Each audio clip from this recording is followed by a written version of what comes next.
Hi, everyone, and welcome to the Star Seeds and Lightworkers Collective. My name is Crystal, and today we have a very interesting conversation with Mr. Garrett Lang from the Free Thinkers Institute.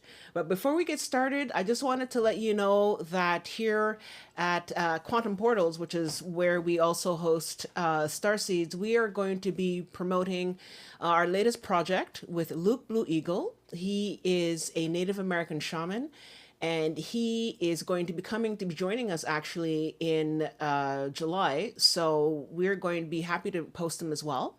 But for now, we are going to be showing one of his videos in his next series of videos on Native American healing and wisdom. So you want to check that out. We're going to be posting that video today at 3 o'clock. And he has been on the show before, but he'll be back again in July. And he's sharing a lot of us with our audience, and I think you'll really enjoy it. So check it out around 3 o'clock. And today I have the honor of co-hosting with Mr. Garrett Lang from the Free Thinker Institute. And Garrett Lang is the founder and executive director of the Free Thinker Institute.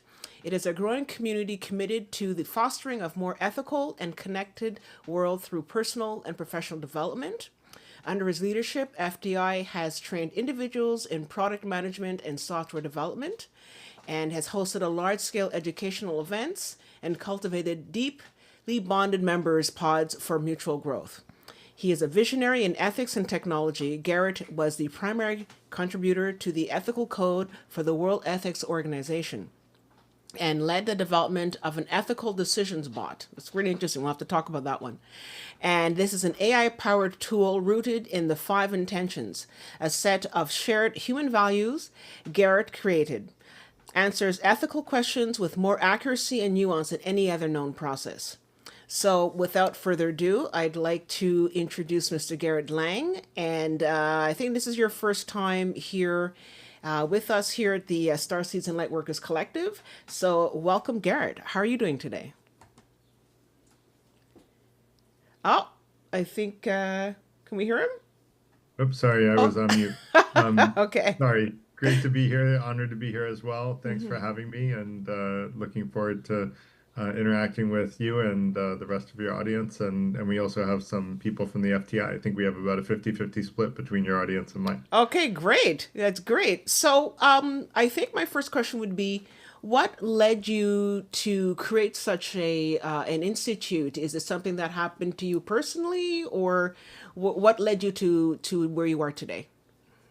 Well, that's actually a great question to lead into the presentation I have, which is about the 5 intentions. I have long wanted to, felt like the whole idea of like how to make decisions is very complicated. There are so many different options, so many different ways of making decisions, and so many different paradigms that you can use to decide what to value and how to value it.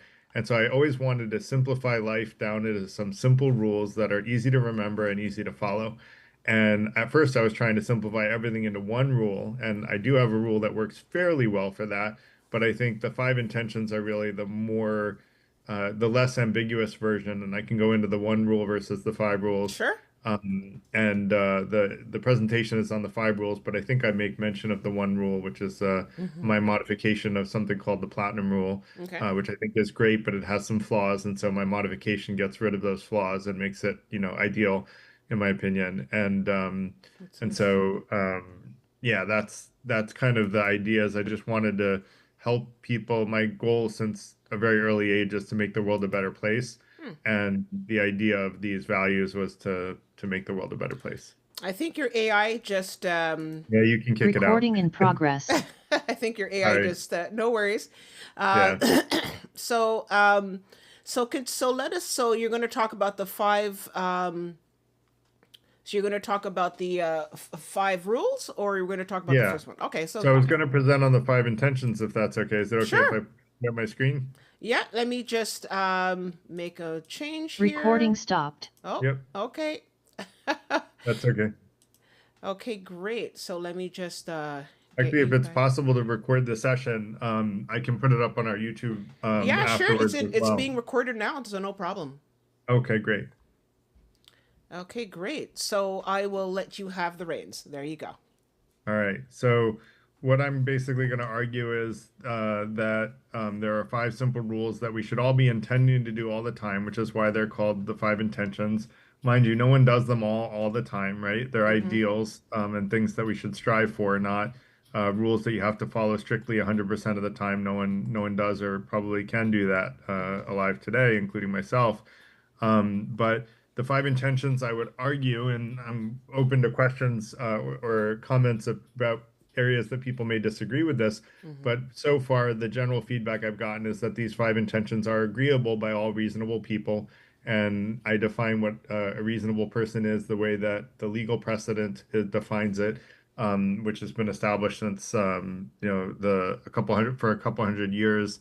And basically, it's perhaps the most well-defined phrase in the English language. The reasonable person is a legal standard used in most court decisions. And these five ethical rules, I'll argue, will actually improve not only our lives but the lives of those around us when followed. And that if they're adopted widely, they have the power to transform the world in a positive direction. If you don't see how, give me an example of something at the end of the presentation that you think would transform the world for the better, and I'll try to explain how the five intentions could help make that thing happen. Sure. I think this is sort of the essence of what will make the world a better place. Sure. And I think a lot of people are largely following them. Some people have told me that's exactly how I live my life, Mm-hmm. and I've just never seen it written down. And great, then, for me, that person is already being ethical on their own accord, and a lot of people are, and that's great. But for people that don't have a guiding, set of rules, I think these could be useful. So Mm-hmm. that said, the first intention is to be polite, to always be improving yourself, and to seek truth and to be fair. And it's about committing to kindness, personal growth, honesty, and justice. I call being fair, I use be fair instead of justice because I think justice tends to have a concept of punishment, whereas being fair is more about Mm-hmm. treating everyone fairly. That makes a good point. And I don't think it's about punishment. Mm-hmm. And I also don't think karma is about punishment, by the way, but that's another question for another day, Sure. or if we have time later. Yeah, sure. We'll definitely get into it later. Cool. It's about choosing to be respectful, continuously learning to be the best version of ourselves, seeking what's true, not seeking to be right, and making sure that you're doing what's fair, even more importantly than what's in your own best interest. And I think when you can choose fairness and truth over your own best interest, these are kind of the four things that I would argue are kind of the North Stars. And I can show at the end of this one pager that shows the five intentions in a kind of a visual. Actually, it might be worth, don't mean to, it might be worth showing the one pager as I go through them. Give me Okay. 1 second to pull this Sure, no up. problem. So while we're waiting for that, I just wanted to say, it'd be nice if they could teach this sort of thing in schools because I I think agree. that, and I don't want to always sort of get into the whole ageism thing or all that kind of stuff, but I find that, for example, as a Gen Xer myself, I find that we were really given a lot more of those types of lessons in school, and it doesn't mean that today's kids are not that more impolite or rude, not so much like that, but rather I feel that a lot of young kids may be. And I mean, I'd like to hear it in the chat what you think. If you are someone with with young children, or someone with like teenagers or young adults, how do you instill these ethics in children? Because it starts with children, right? Because as Yeah. children, we grow, we learn these lessons, and what's interesting is we learn the majority of our lives. And we learn a lot about that before the age of 5, or like around before the age of 7. And it's important for parents to instill those types of skills, but it seems that a lot of people are not. So I don't know. It seems that it's something that should be in schools. But anyways, are you ready to go? Yeah, I'm good to go. So, Okay, great. and I'll agree with you. I think it should be in schools as well as in homes. But I can't control the schools. All I can do is try to convince people to teach this stuff in their homes, and so I'm hoping people will. Mm-hmm. And so this shows the four North Stars, or really aspirational values of the five intentions, are this: be polite, be your best self, seek truth, and be fair. and then I'll go into a little bit more about this. Let me get back to my. Here we go. All right, so I want to give a few quotes of people that would agree with this. Arthur Schopenhauer, who I don't agree with all the time, but he was a famous philosopher, and he said, "It is a wise thing to be polite. It is a stupid thing to be rude." He was very direct. Hmm. So, Yeah. and Confucius taught this 2,000 years ago in China, and he said, "There's never a case where being more polite is going to hurt you, right?" Hmm. Hmm. Unless it's paralysis analysis, I would argue, but essentially it's always better to try to be polite. And I agree with you that it's not taught too often. I actually met a person once, like I would chat with philosophy with a lot of people, and he was very rude. And I said, it seems like you're being pretty rude. And he goes, well, this is just how I am. This is who I am. And I said, well, I don't think that's who you have to be. And I questioned his need to be rude and explained to him that there's a different path. And he came back to me 6 months later and he was like, "You've radically transformed my life. As I've been more polite to people, I have better relationships. People Oh, are nicer to me." He just there you disappeared off the face of go. the earth for 6 months, but by simply being more polite, something that he was Hmm. like, I grew up and everyone was acting like this all around me, and Hmm. that's how Hmm. I thought everyone was and had to Hmm. be. And so just by being introduced to a different paradigm, it improved his life. So, Yeah. um, But that's a very interesting thing, a very interesting example to bring up because he said it just now. He said, "Look, all my life, these people around me," and that's what we learn most of, like before the age of 5, for the age of 5, 7, depending, because usually kids start school around 5, 6, 7, and what we learn in the home really follows us, and it's only later through certain processes or and actually being confronted. So you spoke to this guy and said, "Look," and I don't mean confront in a negative way or yeah, no, it aggressive, wasn't but negative. you told him, said, "Look, dude, if you could be more polite, that'd be great." And just making that kind of an acknowledgement really helps Yeah. someone. So you really help someone on their path. That's great. Yeah, You and know? and also giving him a high sense of worth to live up to and Mm-hmm. saying, "Look, I know you're capable of this," and having faith that he could do it, I think also helped because it's important when we're giving someone feedback to give them a high reputation to live up to and say, "Look, I know you want to be this person that Mm-hmm. that I Mm-hmm. think you can become." Mm-hmm. And if they agree that they do want to be that person, then they're going to be more motivated that you believe they can be to get there. Yeah. So, the next thing And is, oh, go ahead. sorry, but one last thing also when you're giving feedback is to give a feedback in a way that is positive in the sense that how Mhm. you give it. I mean, I know what you're saying, but also how you give it, because if you sort of give it in a way that's sort of rude, people put their defenses up and they don't listen. Totally. And then Yeah. when you're sort of in a very kind, polite manner, Yeah. then people are much more receptive. So, Yeah. note to self, everybody, be polite. Yeah. Lead, And in lead, fact, we, as Anna says, lead by example. There you go. yeah. And in fact, we have, like for people that become members of the FTI, which is free, by the way, Hmm. I'm putting a link in the chat for Sure. people to learn more about the FTI. If you can share that with the Yeah, audience. absolutely. We'll put the links below after the session. Cool. And basically, one of the sessions we have is like a course on how to give and receive feedback more effectively. And everything you and I are both talking about is in there and much more. Okay, great.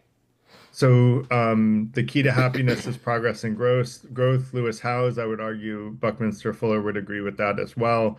Lao Tzu, back to ancient China, said, "When I let go of what I am, I become what I might be." So we have to let go of our past self that wasn't as good as we strive to be and Exactly. become that better self as we Hmm. strive to be our best self. Hmm.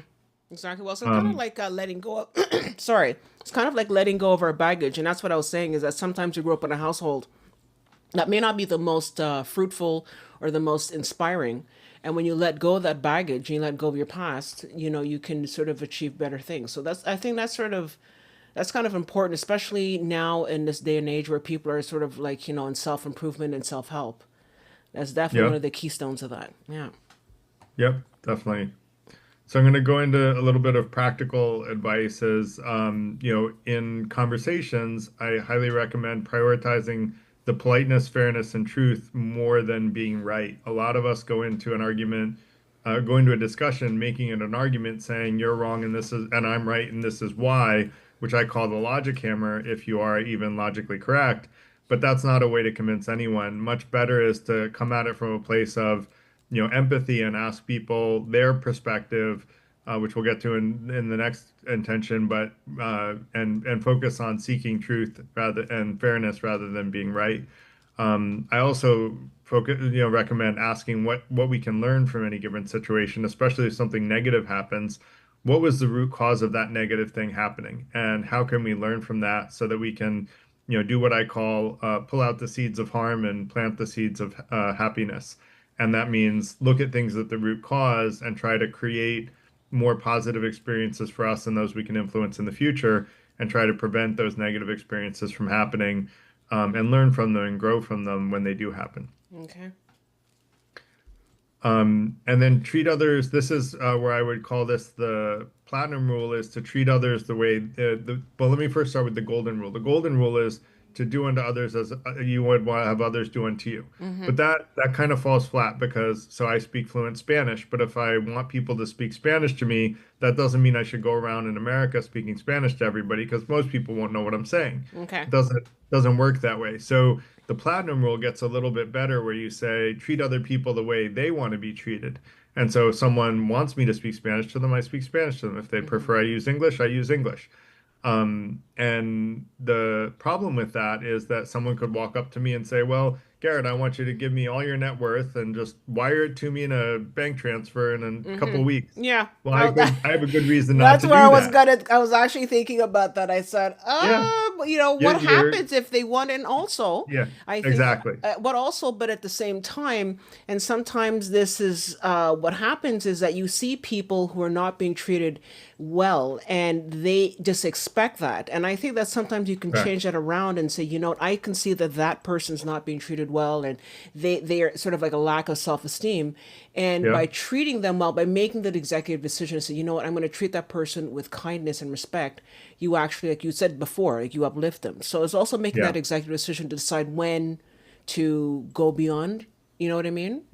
Yep, completely agree. And the modification I add to deal with that sort of problem with the platinum rule is treat other people the way they want to be treated, as long as there's not a good reason not to. And that's my one simple rule to follow in life is if you try to figure out what other people want, and unless there's a good reason not to, try to give them what they want or help them achieve what they want Mm-hmm. while also achieving your goals along the way. Mm-hmm. And that's where one of the big ambitious goals of the Free Thinker Institute is to try to create more win-win propositions in the world. And I like to say where there's a win-win I'm in, I try to make everything I do be a part of a win-win proposition. Perfect. I have a comment here from Mhm. Zoltan Fabian. He says, the gentleman way is always a unique and favorite way. What do you think about that? The gentleman way is always a unique and Mm-hmm. favored way. Yeah. Yeah, if he means by being a gentleman, that you end up in a better situation, Yeah. I would agree with that completely, and Mm-hmm. that's how I interpret what he, the quote that he's giving. That's what I'm thinking When too. he said that, or if he made it up, or if it's a quote, but either way, it's a good one. Mm-hmm. Um, I think gentlewoman as well as gentleman, Yeah, but yeah, like you get the idea. I get it. Yeah, so I agree completely. So be transparent and open-minded is intention number two. And really what this means is that we want to share our opinions with other people to the extent we trust them, with, transparency, being authentic, and letting people know who you really are and being curious about what they say. And then also with an open mind, being curious about what they say that may disagree with you rather than be defensive, as we talked about earlier, Mm-hmm. because they have a different view. And I like to say, in to sort of help people with that, because I do think psychologically we all have this defense mechanism that we want to be right. It's called confirmation bias, and everybody's got it. The Mm-hmm. only question is whether or not we admit we have it. And if we Mm-hmm. admit we have it, then we're more conscious of it and we're less likely to fall prey to it. But what I like to say is it's okay to admit you're wrong because Mm-hmm. when you do with good judgment, you're Mm-hmm. immediately right again. You're more right than you were before. The only time Exactly. you're ever truly wrong is when it's clear to everyone around you that you're wrong and you refuse to admit Mm-hmm. it. Yeah, but And oh, sorry. go ahead. No, please. Yeah. Sorry. But you know what, though? What's also important to note is that we're also living, and I mean, I think things are changing, but we're also living in a society that kind of fosters that kind of behavior of you have to be Yeah, right, and you have to, like you said, the truth hammer, and you have to yeah, sort of hit people with submission and all that kind of stuff. It's a sort of like this very, survival of the fittest type of environment. And I think that one of the things that we talk about, especially with the sacred feminine, is that it's about sharing. It's about saying, okay, you're right. Maybe I didn't know enough information about whatever the subject or topic was that we were talking about, but now that you've explained it to me, oh, you're right. Now I understand it. So we're both, so it goes back to the sort of win-win sort of thing about what you were talking yeah, about before. And I yeah. think that is, it also goes back to the other point of with Lao Tzu about how you have to sort of let go. And so I think in this society, especially in this day and age, where communication sometimes fails, is that we need to learn to just listen and to talk and to not be already ready to go and to hit that other person. So I think that's the challenge that I think we're having in this day and age. I don't know if you feel that, but I I do, and I think that there are too many people in that survivalist mentality yeah, when, most of us are not struggling to survive. And those of us that are not struggling to survive should probably be helping those that are struggling to survive more. I exactly, like to say if we don't help each other, who's going to help us? And, exactly, at some point we all need help. exactly. And you're right that it goes back to win-win. And when we learn from each other, that's a win-win. If I can learn from you at the same conversation that you're learning from me, we're both winning rather than being stubborn and disagreeing with each other. Out of curiosity, are you a Myers-Briggs Zen, Crystal? You connect a lot of dots. I'm sorry. Have you ever taken a Myers-Briggs test? No, what is that exact? Maybe you can explain that. Oh, you should I you don't know should now. take a Myers-Briggs test, and I'll bet you're on Myers-Briggs N. You connect a lot of dots. That's what N's do. I'm an N as well, so that Oh, I think I okay. can recognize it. Okay, So cool. yeah, there's no That's good or bad me. in the Myers-Briggs, but it's like I think that I'm pretty confident that you'd be an N. Perfect. So so the last thing is I just think without an open mind, we can't learn about our current misunderstandings, and we all have misunderstandings, and it's better to try to learn to overcome them. So Okay. a couple of great thinkers in this direction is Aristotle said it is the mark of an educated mind to entertain a thought without accepting it. That's where, when we're listening with an open mind, we need to be able to entertain that person's thought without actually necessarily agreeing with it. We don't have Mm-hmm. to agree with it. We just want to understand where it's coming from. And if we can better understand why that person came to their conclusion, we've learned something new from them, even if we don't agree with them at the end of the conversation. But we will all be so much better off if we were learning from every conversation, Mm-hmm. especially with people we disagree with. I like to say the more you disagree with someone, the more you have to learn Mm-hmm. why they came to the conclusion that they did. Yeah. Now, go I ahead. do have a comment though, and it's Yeah. interesting. I usually would not sort of. I'm sorry to interrupt, but it's just that I feel this is a Okay. really interesting comment. I have a Yeah. comment here from Serviceman One.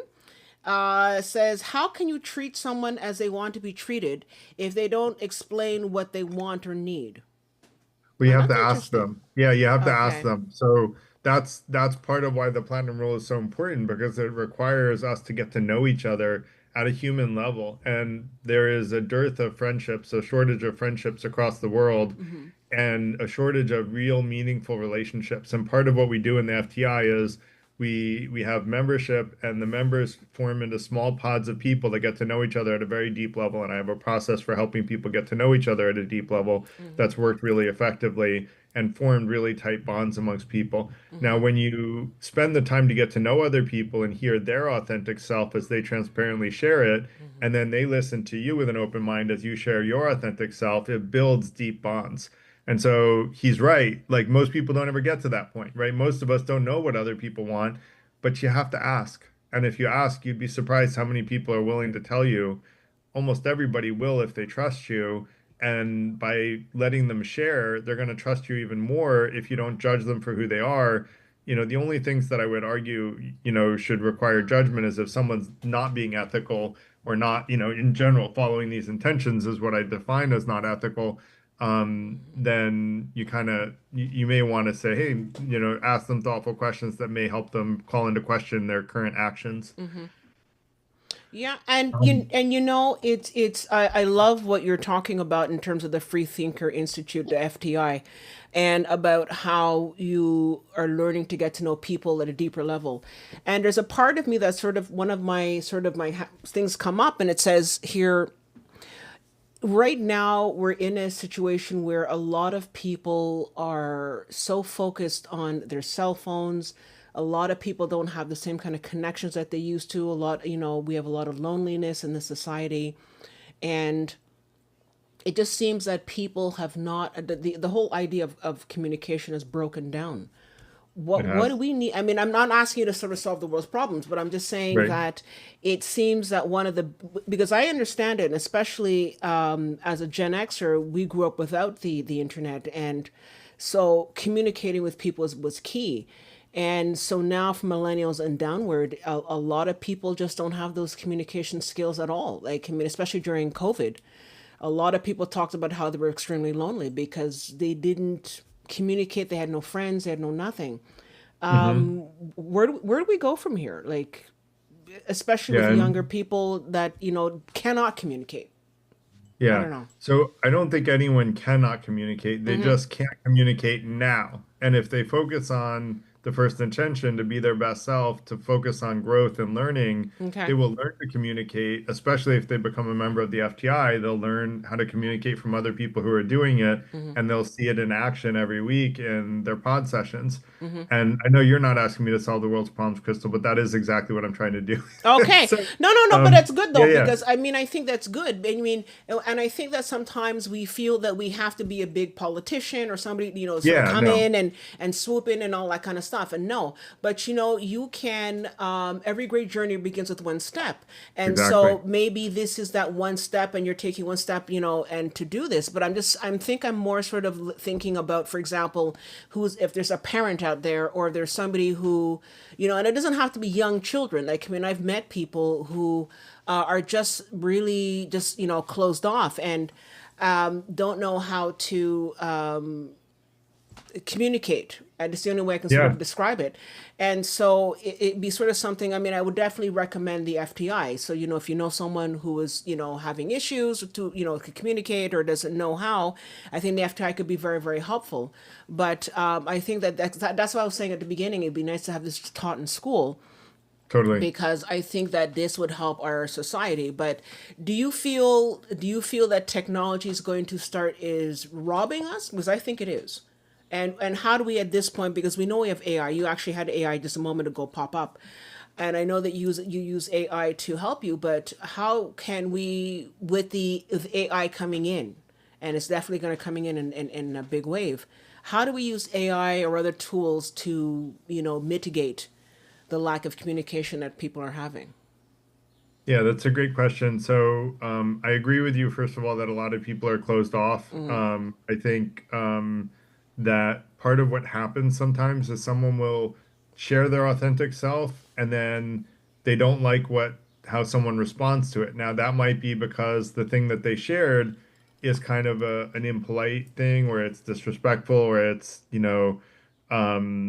not a healthy thought, and the person who shared the thought doesn't like someone not liking their thought, and Mm-hmm. therefore, rather than seek truth and to, be fair, they double down on confirmation bias and they get angry at the person who, Mm-hmm. expressed displeasure. Now, it Mm-hmm. could also be that the person listening is not allowing someone to be their authentic self. Yeah. And I would argue the way to distinguish between those two is like using the five intentions. And if you use our ethical decision spot, you can put any scenario into the ethical decision spot and it will say like what's the ethical thing to do in that scenario. And it actually does this with some famous philosophy problems that there are no known consistent ways of solving, and the ethics bot does using the five intentions because of the way the five intentions are created. Okay. So I would say that is one way to use technology to answer your question Okay. later, Yeah. to help people know, am I off base or is someone Mm-hmm. else off? Sometimes it's good to Mm-hmm. get an objective third party. AI can be an objective third party. The AI ethics bot, the FTI ethics bot can be an objective third party that you go to get an answer in those situations. Does that Okay, make great. sense? Yeah, that makes perfect sense. And I think that that's very helpful to people because I think that, and I actually have a comment here from Anna. She says, solving the world's problems sounds like a wonderful goal. So you have a fan, Thank you. and I think that is a wonderful goal. Thank you, Anna, for that. I think we should all be doing that, I quite think we should frankly. I all don't be think doing it should that. just be me. Absolutely. And I would love to collaborate with other people who have Yeah. that. And that's what the FTI is about, is to all help each other.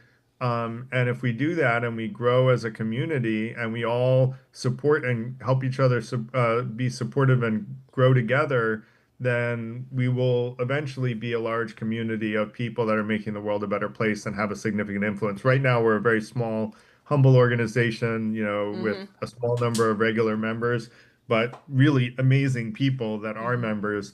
And we'll be kicking off additional pods of entrepreneurship and potentially a political activism pod.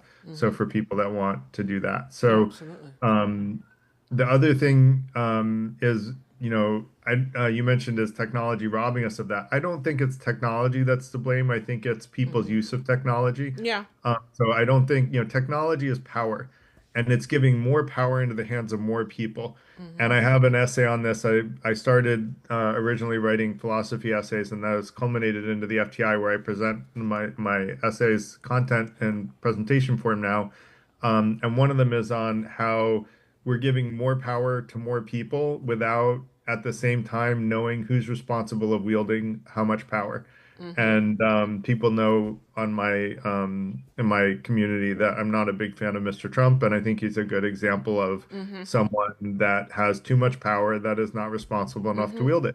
And so I think though that I could be wrong about that, right? And maybe some Trump supporter will tell me a reason that I'm wrong, and I'm open-minded that they might.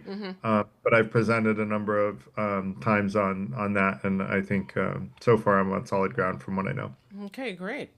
Yeah. Now, the last quote I want to give is actually more about Socrates. It's not a quote, but it's about how Socrates used asking questions with curiosity and to some degree humility, but partially I think what Socrates was lacking was the politeness.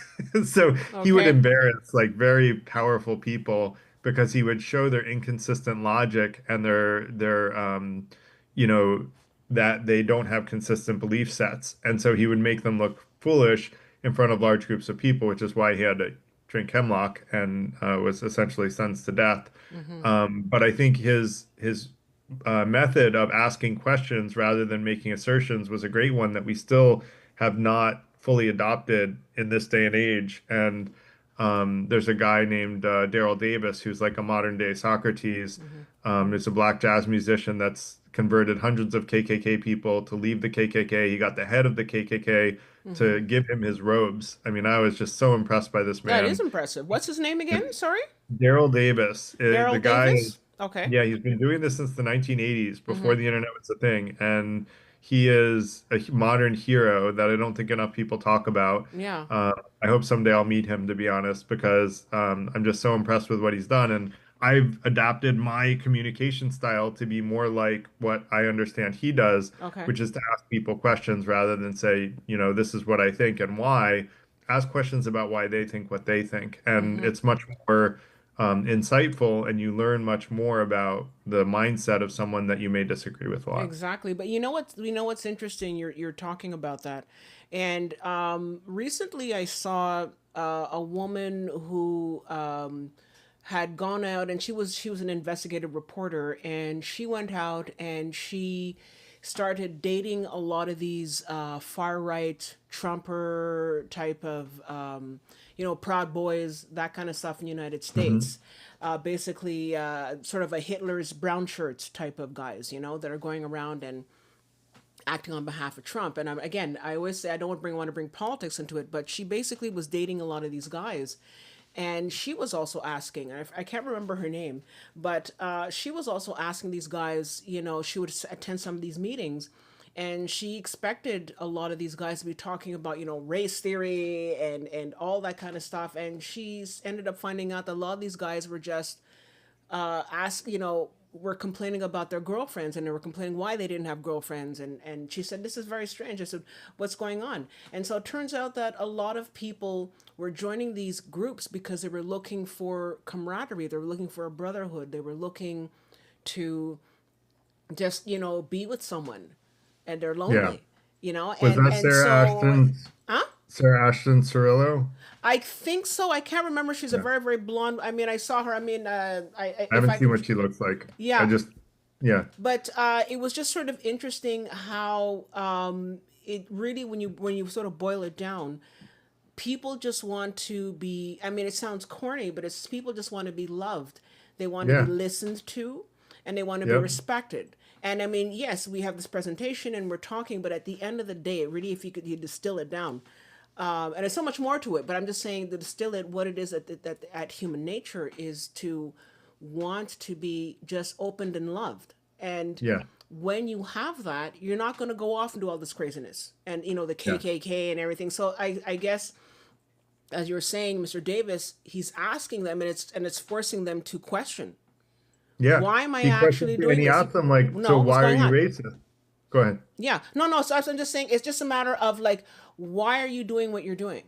Yeah. You know? And what they realize is when he asks those questions, they realize that they don't have good answers. Mm-hmm. They change their own mind. He never has to change their mind. He Yeah. just makes them question their own beliefs and why do they have them? Mm-hmm. And they realize they have no solid foundation on which to have these beliefs. Mm-hmm. It was just how they grew up and what the momentum was in their neighborhoods when they were young.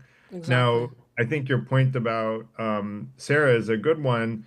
This is actually exactly what it was like in the rise of the Nazis in Germany. I know this comparison's made a lot, but I think for good reason. There was a dearth of friendships in Nazi Germany when the Nazis took power, and really the Nazis came around saying, "We'll be your friends. You Yeah. can be a part of us. You'll be a part of a community." But that's Well, what the what I'm Proud going to Boys and do, everybody are doing. They're doing yeah, all that. exactly. And what I want to do is say there's another community other than the Proud Boys Mm-hmm. that will care about you as well, which is the FTI community. Yeah. And I think we're a healthier community to be a part of. We're one that believes in democracy, that doesn't believe in violence. And I'm not surprised that she found what she did, Yeah. because these mindsets, if you get into the white supremacy stuff, like there are some people that believe these things, but there's a lot more, I think, that are coming along for the camaraderie and the being a part of a group type of mentality because they don't feel like they fit into church and Exactly. they're looking for something else. Exactly. And to sort of extend this a little further as well is that you're asking, why would people, or you're making a comment about Socrates and about Socrates, going out and questioning, and maybe his approach was a little bit too abrupt for many people. But the thing is that and we're sort of wondering, why don't people question more, or do more? And the thing is, it gets back to the idea of how this society, being led the way it is looking to dumb people down. It's Yes. looking to make people followers and to not question. And that's the key thing here, because when you question, you see the light. And so, like the musician, he's asking you to question and to really think and to take a look at what's happening. And when you do that, it's one thing to sort of say, here, hand off your robes, but then now you're going to start to question and think about, well, what's happening politically, what's happening, socially. And in this society, there's a lot of emphasis on how to distract people so that they're not thinking. Because by having people Mhm. who are not thinking, they're easily led down a certain path that it's about control for others. And so I'm not trying to sort of go into conspiracy theory so much, but rather that it's a tool of control to control the masses by not getting them to think, I agree. and I think that's that's it. a very real concern. And in fact, you're Yeah. getting a little ahead twice. Love is our fifth intention, and critical thinking skills is our third. So we're going to get to that in Yeah, just one sure. second. If I But if I just stop talking. you're reading my no, no, no. I'm not trying to. You're doing a great No, no, I job. know, You're I know, I doing an know. amazing job. You're so prescient that you're getting ahead of the presentation, which is Okay, fine. I sorry. have no problem. No, no, no. Don't be sorry. You're doing a great job. Thank you. So you're foreshadowing what's going to come There you go. next, I'm an Crystal. intuitive. So it's a good thing. Yeah. There you go. There you go. So as far as how to practice this is to share beliefs gently and invite feedback. What do you think about this? This is who I am. What do you think about that? And to Mm-hmm. listen to that feedback with an open mind. Say, look, when you disagree with someone, help me understand your view better. Tell Mm-hmm. me why you think that. Help me understand where you're coming from. And then they may get defensive and be like, what, you don't agree with me? No, I haven't even decided yet, right? I just want to understand why you believe it. I can't even make a decision until I better understand your perspective better. And so just come at it from a place of extreme empathy and open-mindedness and learning. And then you want to reflect on the times that you're wrong and be open to that. If you can't think of a time you were wrong about something important to you in the last couple of years, you are drowning in confirmation bias. All I can say is you have to be able to change your mind about even important things. No one is right all the time. And so I've had times where even on like events where I was presenting, I would make a comment that it turns out that my comment was wrong. I made a comment about the Milgram experiments, which turned out to be wrong. And now I'm even more concerned than I was before. But that said, next is build relationships where disagreement deepens trust instead of breaking it. When you are vulnerable with someone, that's one of the three legs of the stool of friendship. And you have to be vulnerable with someone to deepen the friendship. Mm-hmm. Now, if you are vulnerable, and we have a whole course in the FTI as part of our onboarding, which is about building deep relationships. And it goes into how you should trust someone to the extent that, maybe at some point they violate your trust.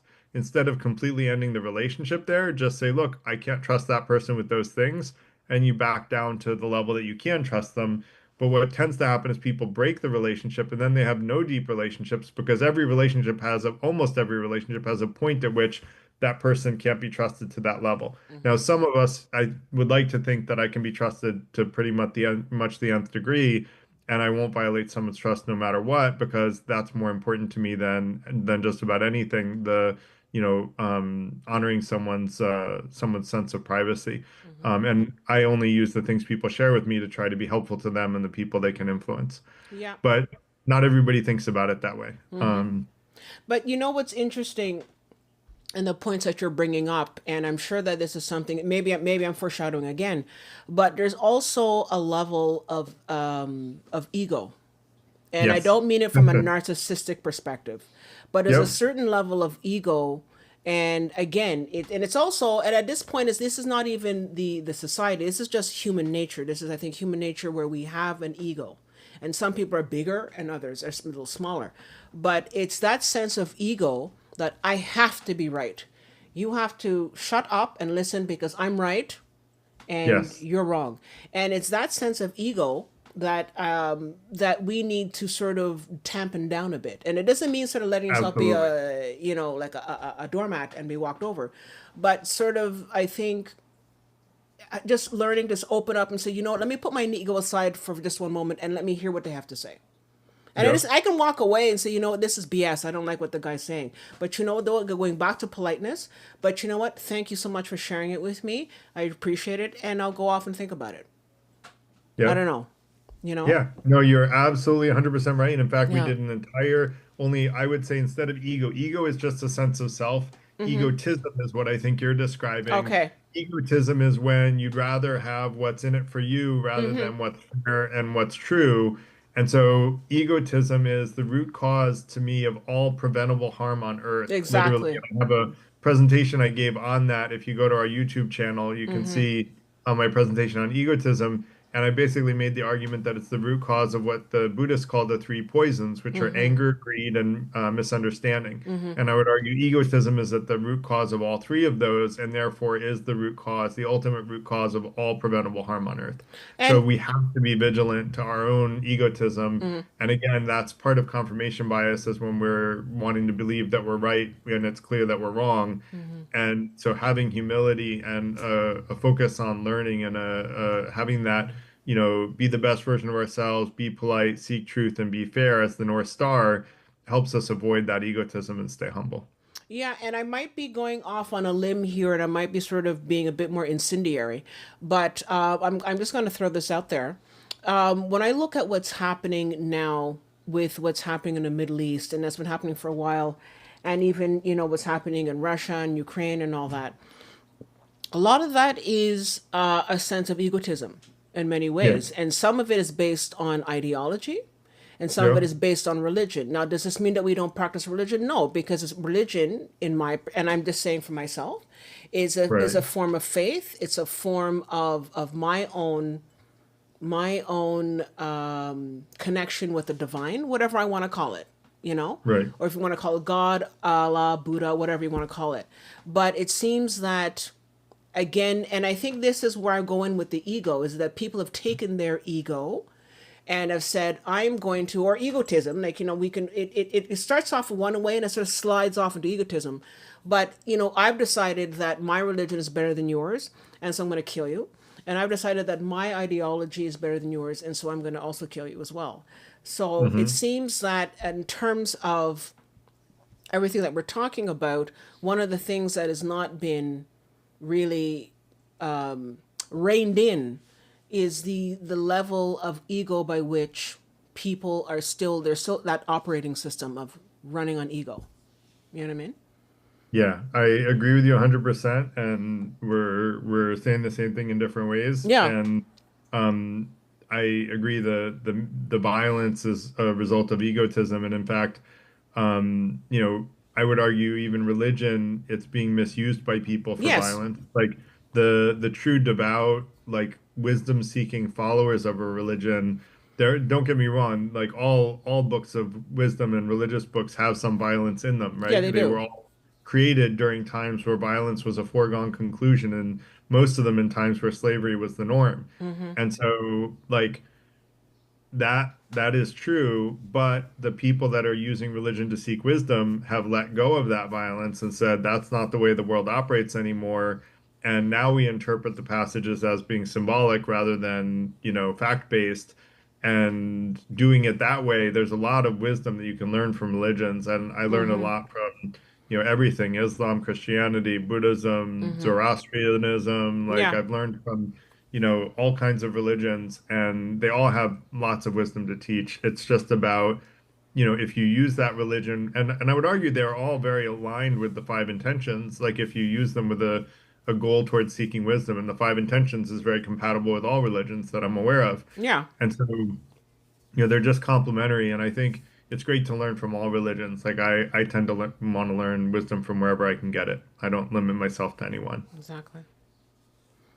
Cool. So the third I mentioned is critical thinking, the third intention, and that's about using logic and evidence to make decisions and better discern fact from fiction and wisdom from folly. And I'm gonna now bring back up our little diagram. Here we go. Okay. So I call this kind of a virtuous loop of thoughts where you transparently share your beliefs with other people. You listen to with an open mind to what they say, and then you use your honed critical thinking skills, which we work in the FTI to help each other hone our critical thinking skills. To your point, we don't want followers or blind followers. We want people who are thinking for themselves. And I will tell everybody the same thing the Buddha told his followers, because I loved what he said, an imitation is the sincerest form of flattery. And so I'll say, you should always trust your judgment before anyone's, including before mine. If I have good ideas, you're going to be convinced I have good ideas of your own judgment. And each of us should hone our critical thinking skills so we can reject false beliefs, accept more true beliefs, and then our current beliefs become more solid and more aligned with truth, fairness, being our best self, and being polite. Does that make sense, Yes, Crystal? absolutely. Absolutely. I think it definitely makes a lot of sense. And I like the Buddhist tradition as well. It's something that I personally like to follow. And it's just, and so you feel that that sort of falls in line with the five intentions, right? In Yeah, Buddhism? Yeah. very much so. And the third intention, we want to learn to gather evidence from both biased and unbiased sources, and noting the context from which they come from, and realize that if a biased source is telling you things that feed their bias and agree with their bias, then well, maybe that thing isn't true if you can't find any objective source or source from the other side that agrees with it. And we have a whole 2-month series that I taught on critical thinking skills in the FTI that's on YouTube that people can use. It's there's actually a series in I forget what it's called, like a playlist or something like that on YouTube, and it goes through that, and that includes it's a lot about critical thinking.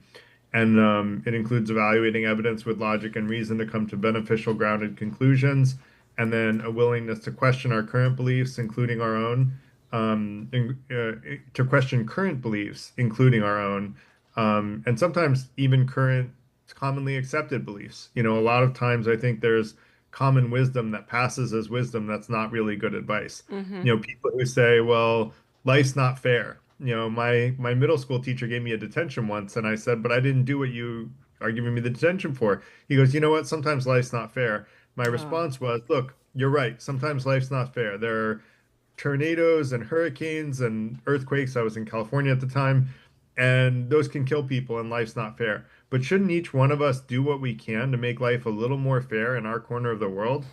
And he took back my detention. Oh, So I wasn't sure if he was going to be like, "Oh yeah, weak detention." You luckily, he was arguing not with that much me? of an egotist. He recognized I was right. He was a good guy. I liked him a Okay, lot. And but that makes um, sense though, because he started it off saying, does, "Well, right? life's not fair." Blah." Because that's what actually happens is that especially in school, people are tired, teachers are tired, and like, Yep, yeah, yeah, whatever, and they blow you off. But exactly. I would have been impressed too if I was your teacher. I would have been like, Thank you. "Okay, you're thinking, good for you." I was a cheeky middle schooler. I've been cheeky my whole I life. can imagine you were So a free thinker back then.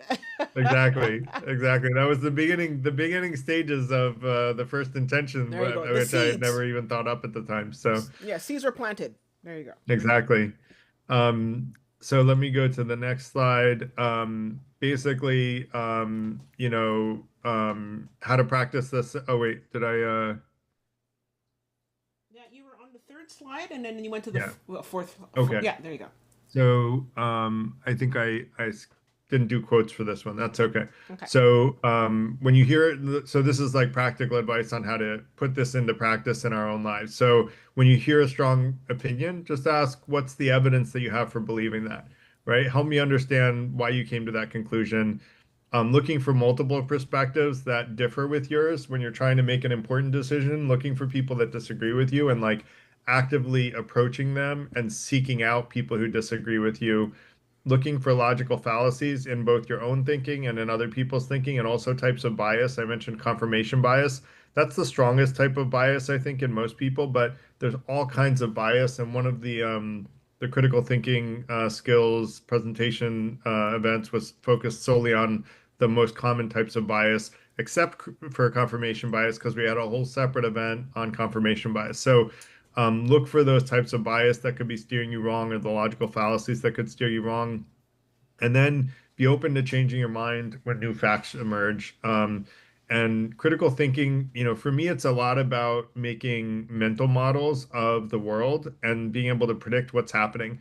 If you're being surprised constantly about what's going on, and I don't mean about what Trump just did today, there's a Oh, website, pardon my language, but there's a website called What the Fuck Just Happened Today that started okay. during Trump's first term. Okay. We're all surprised about what happens every day when Trump is president. So that's not what I mean. But in the world, like in general, if you're being surprised on a regular basis on what's happening in your life, I should Mm-hmm. say, Mm-hmm. like the way that people are reacting or responding to you, if you're surprised by that on a regular basis, then it might be that you have some incorrect mental models and some misunderstandings about what's going on. Mm-hmm. And so you want to look for evidence and, that helps you validate or refute your current understandings of the way that things work and how they work. Yeah, Um, but you know what's let me interesting is that you brought up Trump, and again, I'm not going to try and make it political, but sorry. but Yeah. no, it's fine. But the thing Yeah. is that I think that there was a an interview done with his sister or something like that, and they talked about how he had a very very kind of crazy childhood, and Yeah. I think that I mean, I haven't seen it myself. I know that it's out there, but it seems that he had a very very traumatic childhood, and especially people coming from trauma, Yeah. they are not going to be able to and it's not, I'm not talking about Trump, I'm just saying in general, people are coming Yeah. from trauma, they are not able to fully understand the trauma that they're in, and so they start acting in a way that is outside of these intentions because they Right. cannot integrate that kind of thinking because they're so messed up. And Right. so whether it be Trump or somebody else, And what I've started to learn is because I've done a lot of my own spiritual work and I've done a lot of my own personal work because again, I'm not perfect like anybody else. But what I Yep. realize now when I look at them is that I'm saying, oh, I can recognize now the trauma and I can recognize why. So that's why at this office or this place, people act crazy, especially in an office setting. You'll see these crazy bosses. It's because if you sort of ask and go back into what that person's experienced, they've experienced a lot and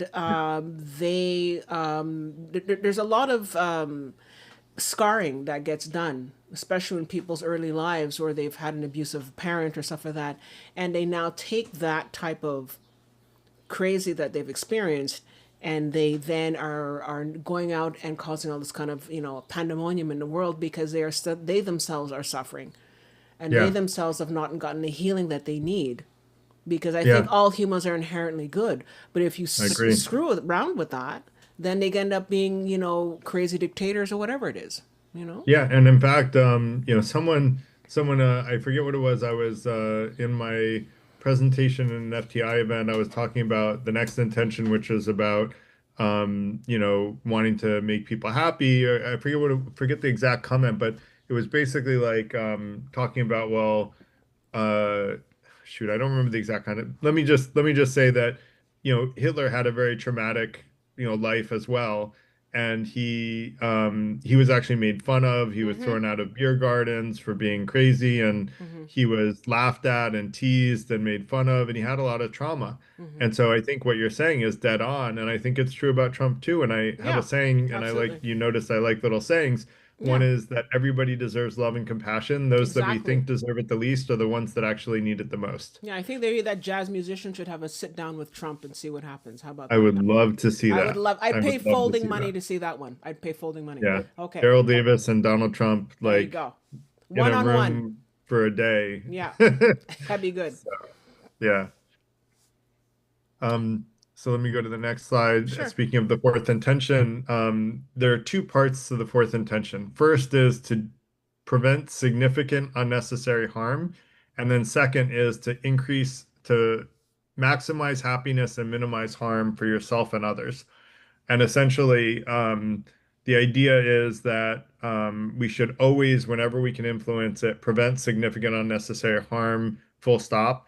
And the order here matters because you have to do that first and foremost, because that's what keeps everybody safe. And so, we should protect ourselves and others from significant unnecessary harm. And if you're wondering what I mean by significant, I mean if there was a randomly selected jury of peers that involved that peers of the people involved that decide that would decide that an action is punishable by the law, then the action is significant, right? So if you just tap me on the shoulder, that's not assault. But if you punch me really hard on the shoulder and it gets black and blue, well, people would probably say that's assault, Yeah. right? Mm-hmm. So a jury of peers is how our criminal system works today, but it also has all the codified laws, et cetera, et cetera. But I'm just kind of saying that if a jury of peers, unanimously agrees that something should be punishable by the law, then it's significant. Yeah. Now, a necessary harm is a different story. It's a harm that prevents a probable greater harm.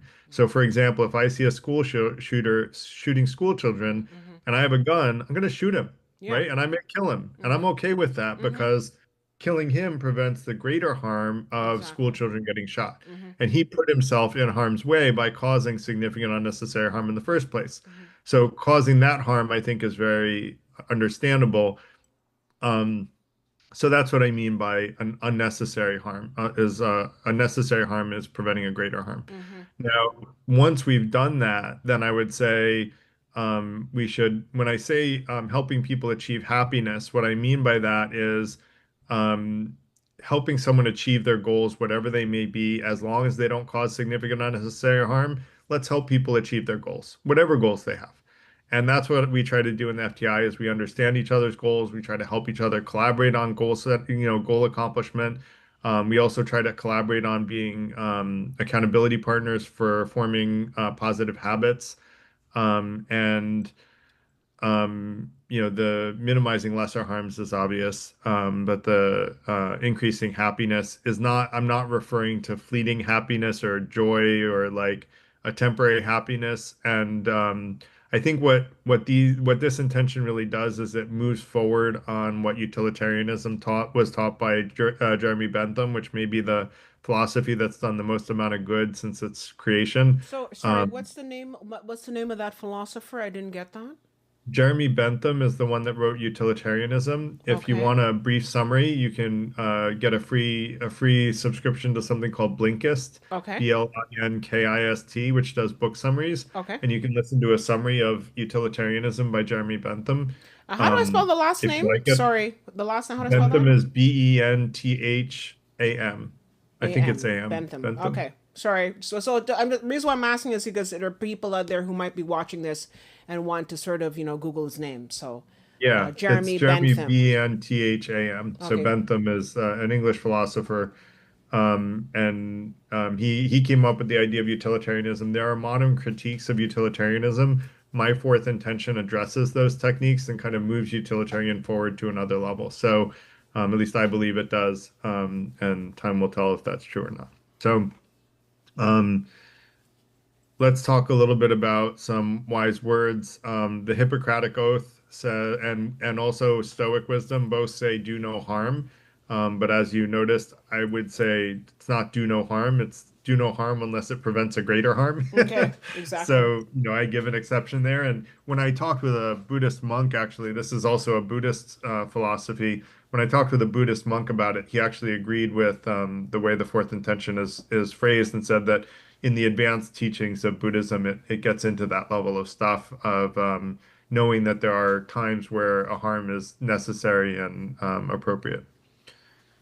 Thich Nhat Hanh said, "True happiness comes from reducing the suffering of others," um, and so that kind of concept, I think, is So that concept of obviously nobody wants to shoot anybody, but right. reducing the harm by shooting that shooter so that the hmm children are not harmed. Is that what you were? Is how we could sort of interpret that in terms Well, of what that's Thich not Nhat the Hanh? situation that. Wait, say that again. So in terms of reduce the suffering of others, you don't want the children to Oh suffer. no, no. By that I No. mean like I think what Thich Nhat Hanh means is and I would agree with is understanding how to prevent other people from suffering. So for example, let's see if I can come up with a good example. Well, this guy that was treating other people, I'll use the same example as before. The guy that was treating other people rudely, he Mm-hmm. didn't realize why other people were being rude to him. Okay. And when I said, "Oh, try being polite to people," he realized that that was the root cause of the suffering that he was going through. Oh, So I okay. helped him reduce his suffering by just helping him see his blind spot that the Got way it. that he grew up with is not a foregone conclusion that everyone operates that way. Mm-hmm. And now he operates on a different level. Got it. Yeah, and so basically looking at other people, the people we can influence and seeing when they're suffering, understanding what the root cause of their suffering is and being able and willing to have, build a relationship with that person such that you can say, look, when this is happening to you, why do you think it's happening? And ask them thoughtful questions that will lead them with a breadcrumb trail to the root cause of their suffering so that they will then come to the conclusion, hey, wait, maybe I should stop being rude to people and I should actually be polite to them. And maybe that'll help me get into a better situation. And then when you can do that with other people, you're reducing the suffering of others and you're actually also helping them increase their happiness. Okay. Sounds good. Cool. Now, in this concept, I have a concept called net present positivity. And so I'm a I'm a computer scientist by training, so I get very quantitative. And so if you were to take every experience of your life from now until you die, and you rate it in terms of how happy it makes you and how much harm you receive. Oh, by the way, I didn't describe what I mean by harm. So when I say harm, someone Okay. has to opt into harm. So a masochist that wants to be punched because he or she enjoys being punched, Mm-hmm. that's not harm because they're opting into it.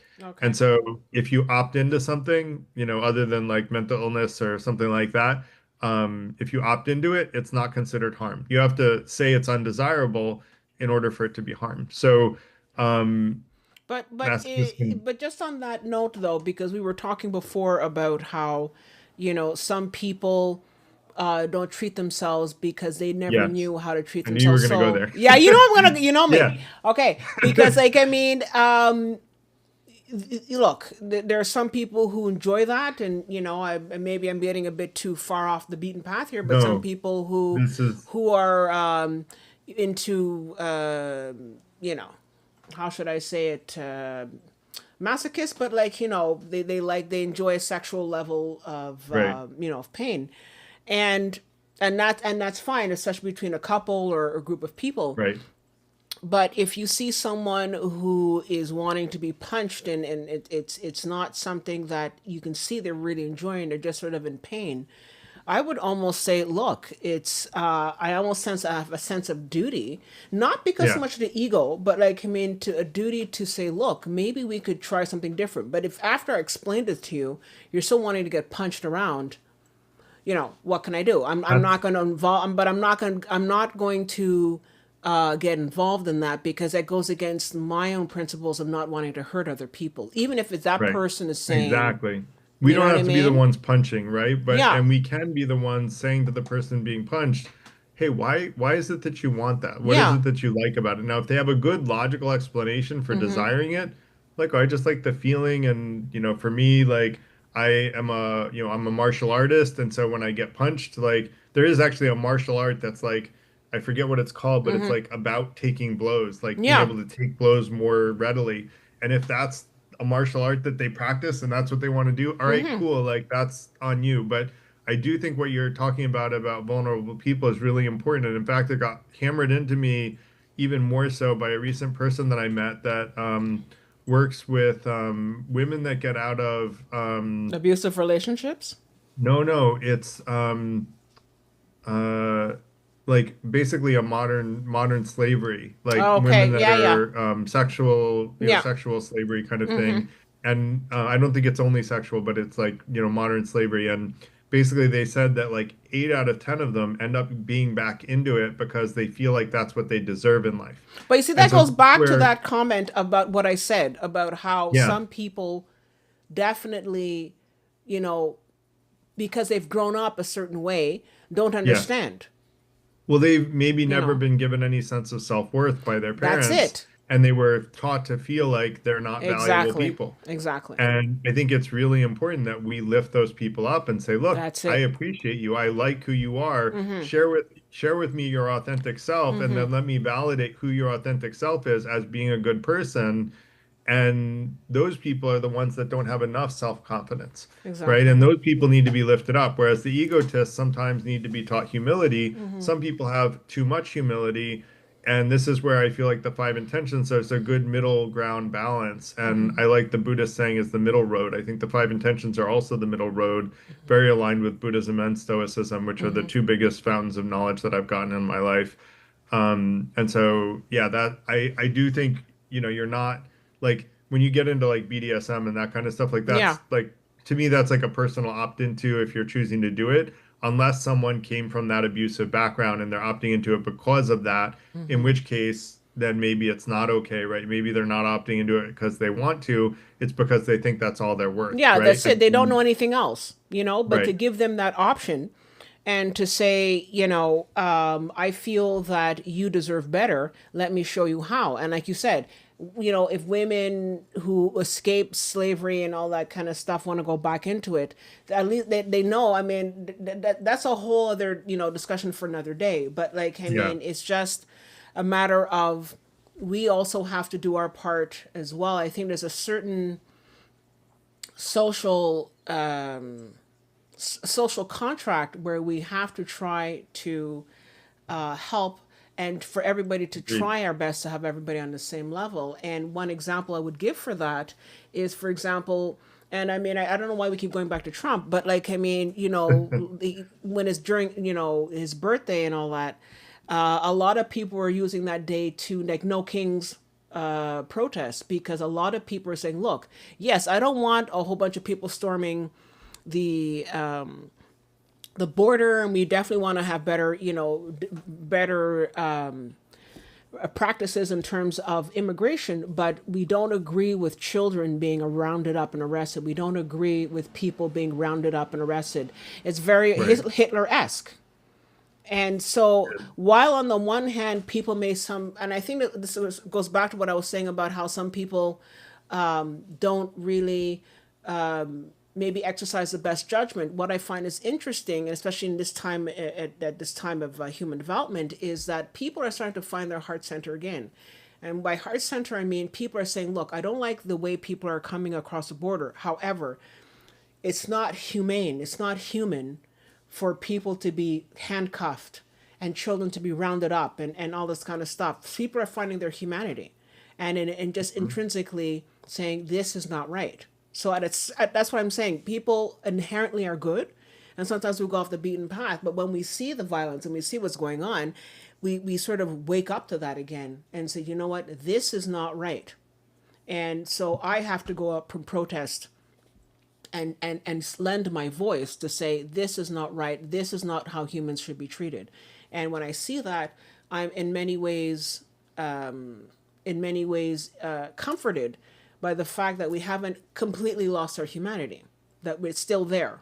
It's just sort of Yeah. hidden, you know. I think our humanity will always be with us, but like you said, if we have misunderstandings from early childhood that are ingrained in us in a strong enough way, and you were referring to trauma, that's part of how I think misunderstandings get pounded into people is through trauma.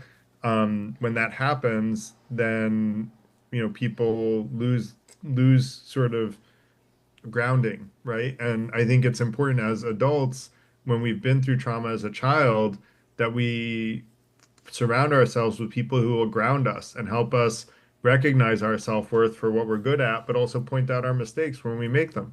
And that's what, a lot of people have talked about loyalty, not just Trump, but people talk about loyalty amongst friends. And I like to say, like, I want friends that are more loyal to truth and fairness and being our best selves and being polite than they are to me, because that's what loyalty to me means, is being loyal to those things, and where they can help me get closer to those things, that's what I consider loyalty to me.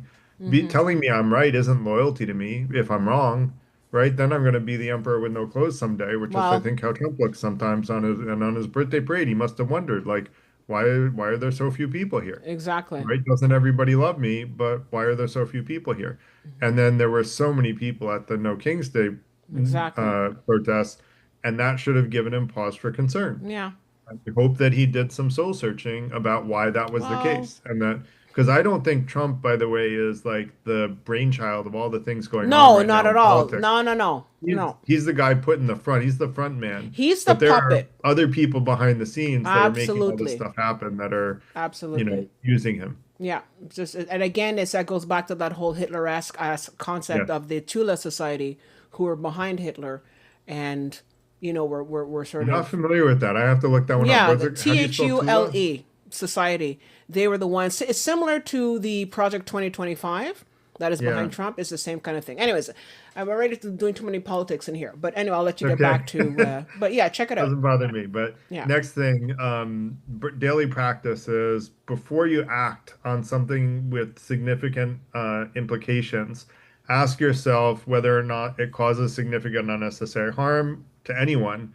And if it does, if someone else is doing that, or if you would be doing that, then say, try to disempower the person before that significant unnecessary harm happens. Now, that doesn't happen to most of us day to day, but in some circles of life, it happens to people more often than we would like to imagine, unfortunately. The lower socioeconomic classes run into violence a lot more frequently than people who are not in the lower socioeconomic classes. So this does apply to a lot of people, just maybe not the people listening right now, but I'm hoping that this will eventually get to people that it does apply to, and that we can think before acting on those situations. And then you also want to ask, is this going to increase happiness and or decrease harm for the people that I can influence? And if so, great. Then if not, if it's going to do the opposite and decrease happiness or increase harm, then you have to say, maybe I should make a different decision. Go to the ethics spot and ask it what's a better decision to make in that situation. And you can always go to the ethics bot with questions about this stuff because it will give you good answers. And if it ever doesn't, send them to me. I'll put my email in the chat as well. Mm-hmm. So if people have feedback, tell me what was the prompt that you entered, what was the answer that it gave, because it doesn't always give consistent answers. ChatGPT is what I use for it. But tell me the prompt that you gave, and then the answer that it gave, and then what you think should have been the right answer. And I'm always open to feedback as well. And then lastly, use the modified platinum rule and ask yourself, am I treating other people the way they want to be treated? And I think you'll find if you treat other people the way they want to be treated, you'll have very positive relationships in your life because people are going to be getting what they want, right? And you're helping them get what they want as long as there's not a good reason not to. Okay. That's great. All right.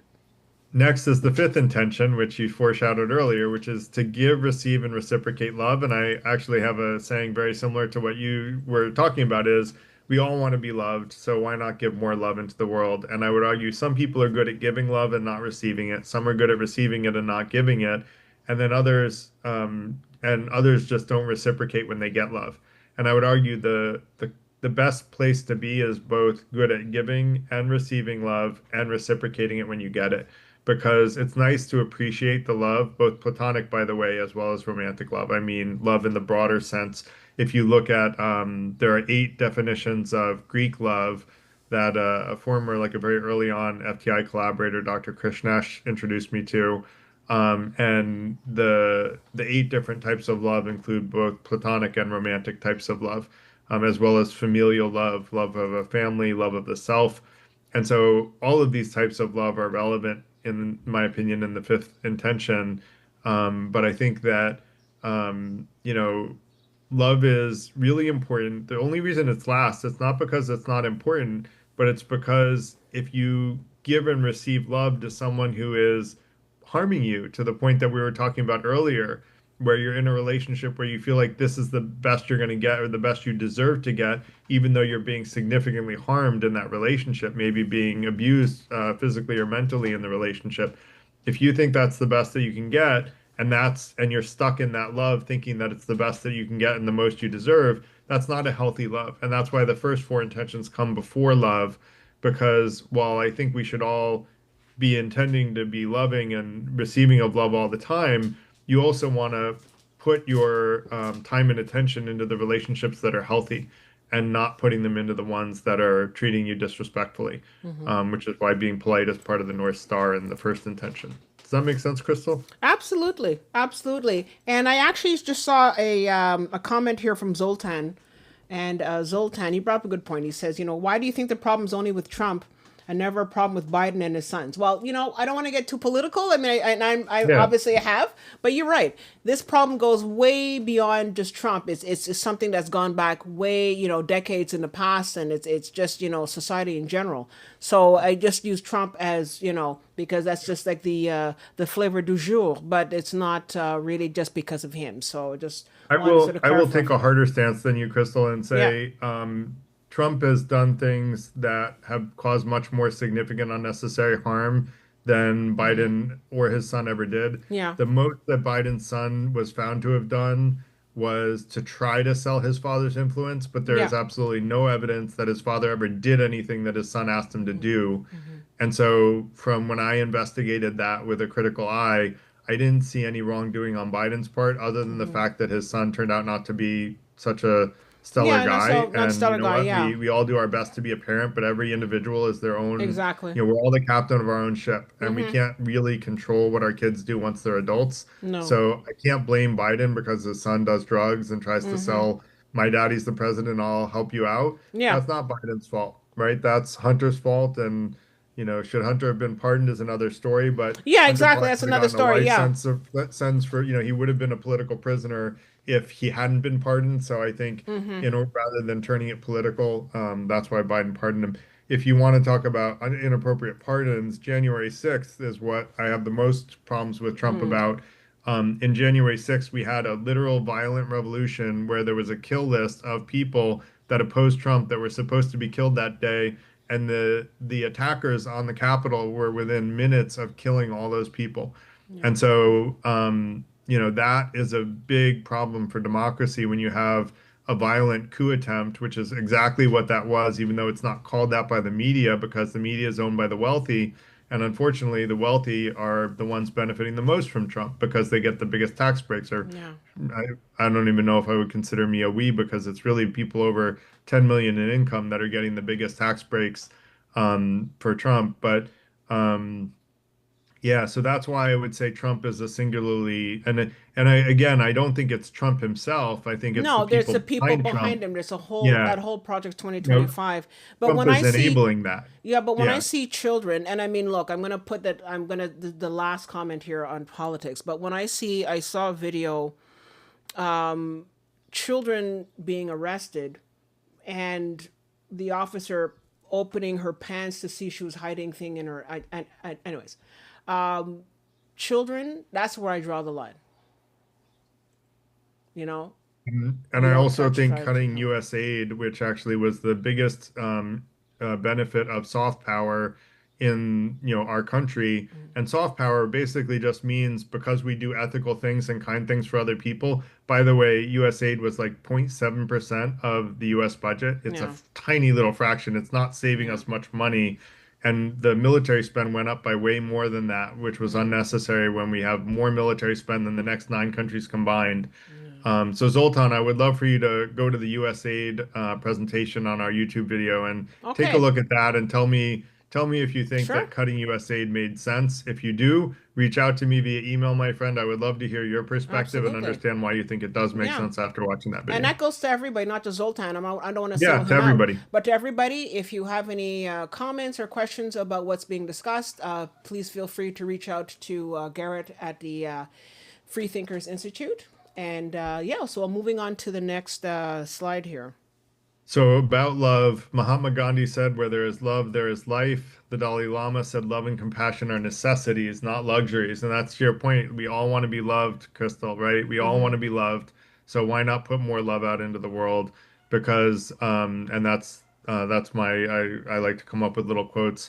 And so I think that when you look at all the wisest people in history, they frame love as essential. And you know, this is kind of the icing on the cake, if you will, right? The rest of the four intentions are the cake, but this is the icing on the cake. It's what makes life truly like deep and meaningful, and it creates bonds across people. And I think we need to get more people with Zoltan's questioning of, well, what about the Democrats? Are they just as bad as the Republicans? I think a lot of people think they are, and I don't mean to get back to politics, but I'll just say we need to look across people with different opinions than us and learn from each other rather than and care about each other and show that we do care about each other as people and make sure that if government ever does cross a boundary and some of us may think that it already has crossed a boundary where human rights are actually being violated on a regular basis. We do have innocent people that went to jail in El Salvador without due process. That's a big problem. That means anyone could go to jail anytime with no checks and balances. And we also have the courts being ignored by the president, which that's another thing that Trump did that Biden never did. But anyway, Anyways, let me go let me go yeah. into bringing more love into the world is ways that we can do this on a regular basis. Tell someone what you appreciate about them right now. Do it right now in the chat. If there's someone from other events, say, Joe, I appreciate you, and Sally, I appreciate you, and this is why. Say why you appreciate them, not just that you appreciate them, but along with the why. That makes it more meaningful. Now, when someone compliments you, don't say, oh, no, I don't deserve that. Say, wow, that's really nice of you. Thank you. And be willing to accept their love, platonic love probably, but that's fine. Accept their platonic love and say thank you for it. Now, next is if someone is rude to you, respond with curiosity, not anger. Someone says something mean to you, go, oh, is everything okay with you? You seem upset. Check in on them. Check in on what's wrong with them. Why are they Exactly. angry in the first place? Yeah. And I mean, I have to say that does, it's funny you mention that because sometimes that does happen because I'll be in the middle of something or I'm at work and I'm stressed out because I'm not able to sort of get something done. And then somebody will come up and say, "Hey, Chris," I'm like, "Rod, what do you want?" You know, and it's not meaning. And the thing is that I'm like, I'm so sorry. I didn't mean to, bark at you. It's just sort of like, I'm trying to work on this. And I think it's also important to explain yourself as well, because sometimes people just, they bark or they act a certain way, and then sometimes I'll be like, "Oh," and then I sort of walk away and I say, "Oh, but Jane Doe seemed to be a nice person, and all of a sudden she's barking. What's happening?" And I've done that before, and Yeah. I've asked them. I said, "But what happened with Jane Doe? Why did she act this way?" And somebody will say, and I remember actually recently I asked that. I said, "What's happening with her?" And they said, "Well, she has a hard of hearing, and she's not able to hear all the time, so sometimes she may not respond in the right way." I was like, "Oh, okay, I did not know." So there's Yeah. also a certain level of investigation that you have to do, because had I That's not why that, known, I would have no, been you're like, good. "Oh, well, jizz, what happened?" So sometimes it's good to sort of step back and get facts elsewhere, and then sort of come back and say, "Now I understand." Because also, if you understand from the Exactly. person's perspective, you can also Yeah, say, "Okay, I get it." absolutely. And so now I know when I see her, I know that it's not personal. I sort of just either not say anything, or I just sort of adjust myself so that we have a better interaction. So there's also that too. You know. Yeah. And there's a good book. The first one is called the four agreements, and the fifth one is the fifth agreement. And one of them, the hardest one for me to do, is to not take anything personally. I've gotten much better at it since practicing, but it's important to remember that most negativity that comes at you, it comes in, and this is a long quote, but it Mm-hmm. comes in decreasing probability from reflection, meaning if you're negative to someone, they're going to be negative back to you. Mm-hmm. Deflection, meaning someone was negative towards them, and so they decided to be negative towards you because they have all that negativity bottled up in Exactly. them. Or projection, where their own negative internal beliefs and feelings are being projected onto you. Mm-hmm. Or misunderstanding, where they have a misunderstanding. They think you did something really wrong, and so they're mad at you, but really they didn't actually understand what Mm-hmm. happened. Or lastly, and least likely, is an accurate assessment of your flaw. Now, you should always be open that when negativity comes at you, it Mm-hmm. might be an accurate assessment of your flaw. Keep an open mind to Yeah. that. But remember that it's far more likely to be one of those other things. Mm-hmm. And so if you don't put out negativity to others, you prevent the first cause. And Mm-hmm. if and you should always be open to the possibility that it is a flaw, but I just recognize that that's the rarest of the possibilities. Yeah, but you know what though? I like what you were saying about how you were asking, like, "Are you okay? Like, is Yeah, everything okay?" And you do it in a way of of love. And if you and yeah, like you and so exactly. you have that sort of love shield, and you sort of just nip it in the bud if they start to sort of send negative your way, because also sometimes I remember once I used to write my emails, and I don't know why I did this, but like I said, like all caps or something like that. And somebody said, "Why are you screaming?" I said, "What do you mean? I'm not screaming." He says, "Yeah, well, you wrote it in all caps." And I said, "Oh, whoops." So there's Yeah, also this stuff that I didn't even notice. And yeah, sometimes it's happened where people have said, "Well, you did so and so." "Oh my God, I did not realize," because I'm like the kindest person. I say I always try to help and to be kind, but sometimes my actions, I may not think about it, and then it's interpreted in a certain way when mhm, that's really not my interpretation at all. So it's also about not just not putting, not so much about putting people in check, but more about just bringing it to their attention. Because agreed. sometimes they may And to not ask know. They questions, don't right? know. It's all about asking questions to get Yeah, clarity. And I always try to give people the benefit of the doubt until exactly. all possibility that they had a good positive intent Mm-hmm. is removed. And when it becomes really brutally obvious that they have no other explanation other than bad intentions, Mm-hmm. then, I can acknowledge, okay, I think this is what you were doing, and I would encourage you to be more polite the next time. And Yeah. to your point, if you respond to someone that's rude with curiosity and Mm-hmm. not anger, and they continue to be rude to you, Mm-hmm. doesn't mean you have to continue to interact with them. You can say, "Look, I wish you what I do is I usually say I wish you wisdom, and I wish you wisdom, Mm-hmm. and I wish all the best to you, Mm-hmm. but I can't interact with you if you can't be Exactly. polite." And when you're ready to Exactly. be polite, feel free to come back to me. And I Absolutely. wish you all the best and take care. 1,000%, because I've done that as well. And I said, look, and I explained it. And I think it goes back to the idea of also the idea of don't leave people sort of hanging. That's the thing that I absolutely hate. If there's an issue, tell me. And especially because people know they can be honest and open with me. And I think that sometimes people are not open and honest because, like we were saying before, they're afraid of the negative reaction, they're afraid of the judgment, Yes. they're afraid of all that. But I think that if you provide people with a platform and you say, and especially when you're meeting people for the first time, and I'll say, you know what, especially at work, and say, look, if I ever do anything or say anything, please feel free to tell me. And that's already Mhm. the premise that I give so that people know that they can talk to me and just say, look, you did da da da. Oh my God, sorry, it's not what I meant. I meant this, Yes. that kind of thing. And I think if we Happens to had me all the more time where openness, I'll say something and mean it a certain way, and someone yeah. goes, "Oh, why were you upset at me?" I Oh, wasn't no, no, upset no. at you, Yeah. and why did you think I was upset at you? And then they explain, and then I go, "Oh, no, that's Oh, not what I meant. I'm This is so where I was sorry. coming from." And then you get clarity. Exactly. And I think it's that clarity because I don't, some people say, oh, but they're mean to me, I'm going to be mean to them. No, I think that you really just sort of like, like you're saying, you have to cut it off because two wrongs don't Yeah. make a right. And you also don't want to sort of build up that energy. We're talking about energy. You also don't Yep. want to build up the negativity because Correct. it grows and it festers and it goes in the wrong direction. And so I think that if you want to be more on the spiritual path, just walk away. Yep. Really And just walk like, away yeah, politely, right? Be politely. polite with them when you walk away. Yeah. And just say, This you is know what? where, I can't. go ahead. Yeah, Yeah. and then end. And then and also I try to welcome people back in when they can be polite and say, look, if you can be polite in the future, I would love to talk with you about this, but it's got to be Exactly. politely. And that's why, the be polite wasn't originally part of the first intention. It was just be the best version of yourself, seek truth, and be fair.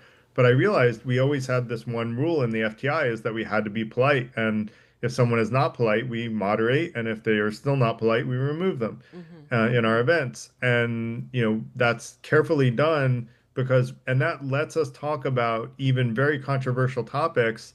We've talked about abortion, we've talked about the war in Gaza, we've talked about the war in Ukraine, and things that people are very heated. And we had people on both sides of, I think, both of those arrangements at the event in some way, shape, or form. And still, we had a polite conversation about them. And we usually get diverse perspectives in FTI events, not always as diverse as I would like, but usually pretty diverse. Um, and so with this, I'm going to kind of say, the FTI's five intentions are for most people a new way to live life. It's at least a new codification of how some of us have lived our life for a while. But for me, codifying it helped me be more true to it. And so I think even though a lot of people follow this kind of innately, because I think it is inherent in us that these are good things to do if we're not suffering from misunderstandings or trauma or abuse. I think it's helpful to kind of codify them and use them as guidance in our lives. So be polite, be your best self, seek truth, be fair. Well, let me actually show you the this document. So after honing your thoughts so that they're better, so let me go through it all again. So be polite, be your best self, seek truth, and be fair is the North Star.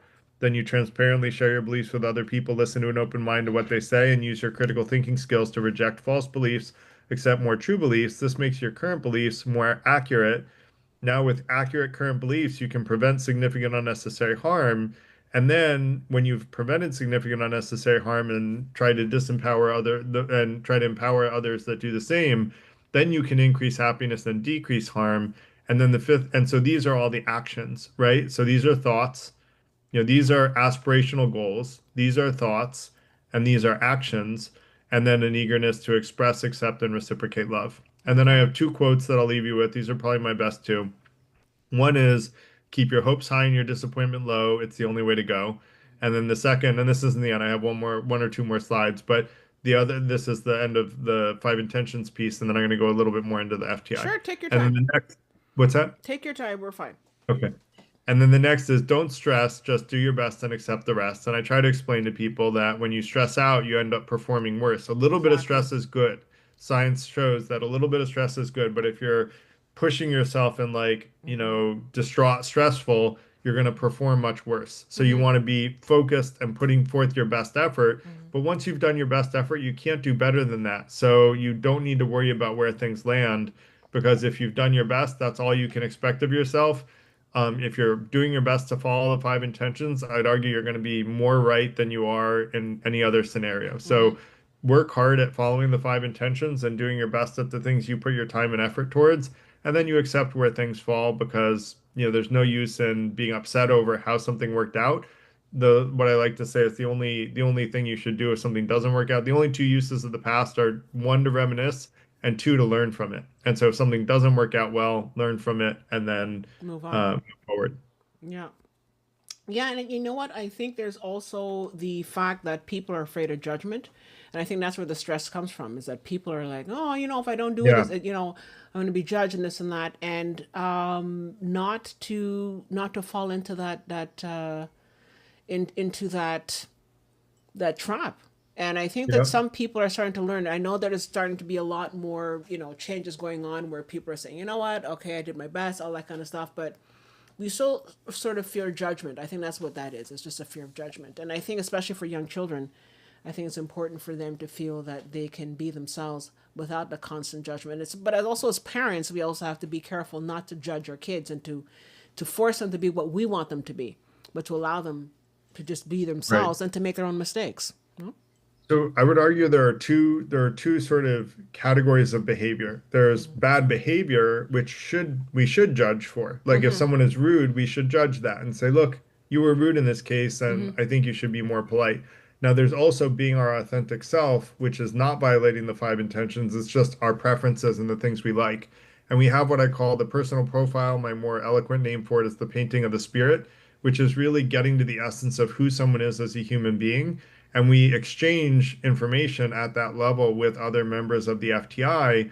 And by doing that, we get to know each other at a very deep level. A lot of people have said they got to know themselves better by filling out their personal profile. And that's really part of what it's for, is to help us get to know ourselves better and then explain ourselves to other people. Those parts of ourselves are our authentic selves.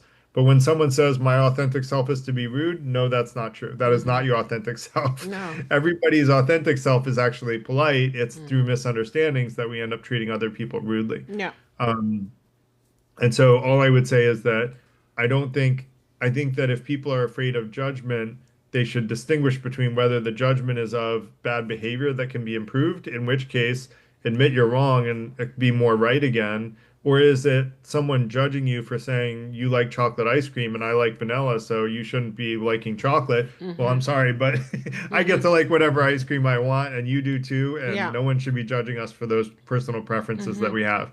And that's living our authentic self. And if someone wants to judge you for that, you can point out that it's bad behavior. And then if they keep doing it, then you say, I wish you wisdom. Yeah, but also there's also the point of, why are you judging yourself?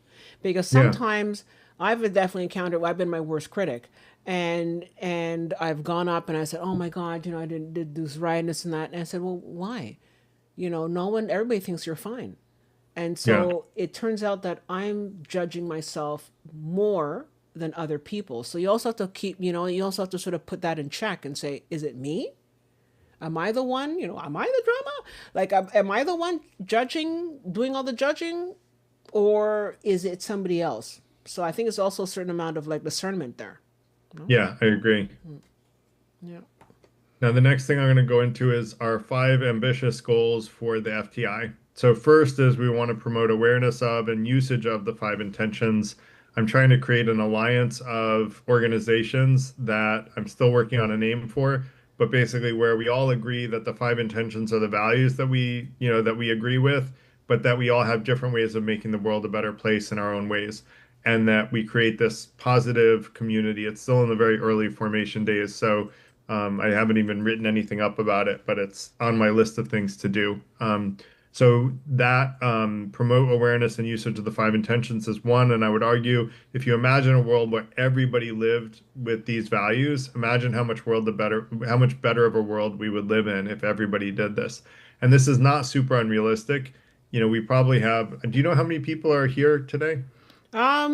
I don't know, Chris, my moderator, Chris. Can you tell me how many people are here today? But also Let's just but go also ahead. keep in mind that people have a tendency to come by and watch later. So today's Okay. numbers are not really Yeah, representative. yeah.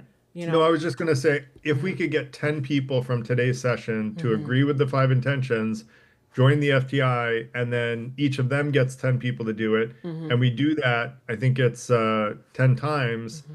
then we would literally have the entire world following the five intentions and imagine how Oh, much better the world would be. there you And go. then, what's that? No, there you go. And also, my moderators, my tech is saying that there's 60 views so far, but Wow, there's going to be that's more great. as people continue to watch it. So, Cool. yeah. And then the next thing we want to do is increase positive relationships because we talked about there's a dearth of friendships in the world. So we want to help people create more positive, meaningful relationships because in a world short on friendship, connection is kind of a way of healing. Next is we want to unite a very divided world that we live in. So we want to cultivate more open-mindedness and a culture of listening to understand, where we ask why instead of saying I'm right and this is why. And I did a little bit of logic camera with Zoltan, which I hope he'll accept my apology for, Mm-hmm. about the why not worry about Biden and why worry about Trump.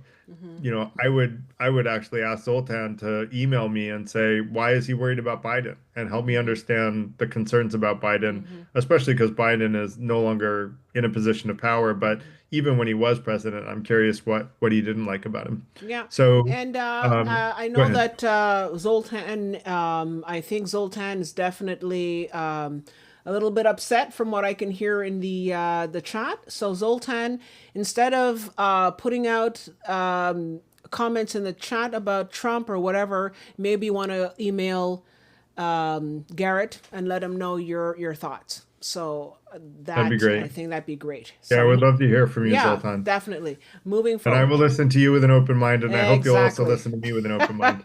Thank you so much. Moving on. Yeah. So we also we to that point we want to unite this very divided world we live in, where people say you're wrong and I'm right and this is why. And I want to help people listen with empathy and realize that we all have more in common with each other than we have to divide us. As human beings, we have more in common with each other than all the reasons that politicians divide us. And it's a very small percentage of the world that are these politicians that are divisive, but they tend to divide us into pieces. And this is written in Machiavelli's The Prince, is that you divide and conquer. Hmm. And politicians read that as a textbook. Every Exactly. political scientist reads Machiavelli's The Prince, Hmm. and unfortunately, instead of using it for what not to do, they use it as a manual. I Hmm. have another alternative way of gaining and obtaining power in an ethical way that I probably should do an event on at some point. I'm going to Sure. write a note to do that. Absolutely. Um, But you know what's interesting is that also people on Wall Street have a tendency to use Machiavelli's book as yes. well. And And but Robert Greene's The 48 Laws of and Power, Lao Tzu as well, The unethical. Art of War. So there's also a Yep. lot of that being used. And again, I don't want to sort of just, like I've said in a past presentation, said, man is bad, women good, and all that kind of stuff. I don't want to do that. But I would like to think that as we're moving into a much more divine feminine, that we can move away from a lot of that very heavy male patriarchal type of approach and move towards more like a Nachtiktan. I can never pronounce his name, I or know I have trouble too. yeah, Blinkist does it. Blinkist but does it well, and I still a can't more repeat it well. Buddhist, yeah, but a more Like not Buddhist Han or something approach. like that. Yeah, Nachtiktan or whatever.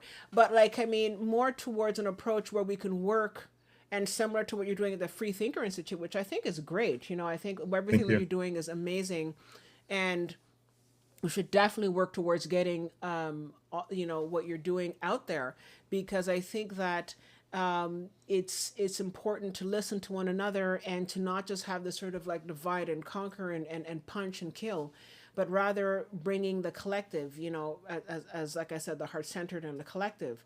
Now, at the same token, I find it interesting how the world has changed as well, though, because when you look at people giving talk shows in the 50s and 60s, people were able to sort of sit down quietly and talk and be polite and hear different sides of the story.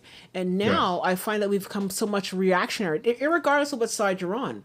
exactly. Irregardless, I find that now it's become this very, for those of us that are old enough, you remember Jerry Springer, about Oh how yeah, Jerry Springer would, he had the show and people start beating each other up and going crazy. And I think that what's happened is that the media realizes that some people, are really into that, and that's what sells, and that's what the sort of yep, thing that that's a marketing tool.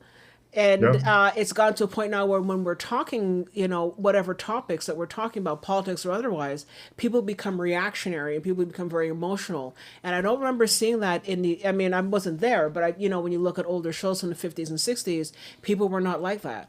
So somehow we've changed and we've become a lot more reactionary. And we seem to feel that this is normal and that this is the right thing to do. I don't know if yeah. you want to sort of comment on that and how that fits in with what you've been talking about today. Yeah, no, you're 100% right, and that's where the saying in the news is if it bleeds, it leads, Yeah, right? Like yeah, and they want to talk about the most horrible things going on, and then if you actually read Steven Pinker's book called Enlightenment Now, it talks about how we actually live in the healthiest, safest, wealthiest world that humanity has ever known since our origins, tens of thousands or hundreds of thousands of years ago. And so things are actually very good in many respects. There are also a lot of real dangers to the viable persistence of humanity. And some wrong moves can screw up everything. And so we do have to be careful because more power is getting into the hands of more people. And we need to be united as a world, not divided. And yeah, we have to remember that the little things are the ones that are dividing us, and misunderstandings are more often than not the things dividing us. We did events on DEI, and actually, the critics of DEI agree with the tenets of DEI. They're just believing critiques that are not actually critiques of DEI, they're straw man arguments. And the same thing was true about critical race theory. And so I think it's really important to get to know what these theories actually mean before we critique them, and to watch both the critiques and the people who support them, and then look at whether or not the critiques are actually critiques of the actual theories. Because it turns out that in a lot of these cases, they're not. And the critiques are valid critiques of what they're critiquing. Like those things are bad. It's just that those things aren't DEI or critical race theory.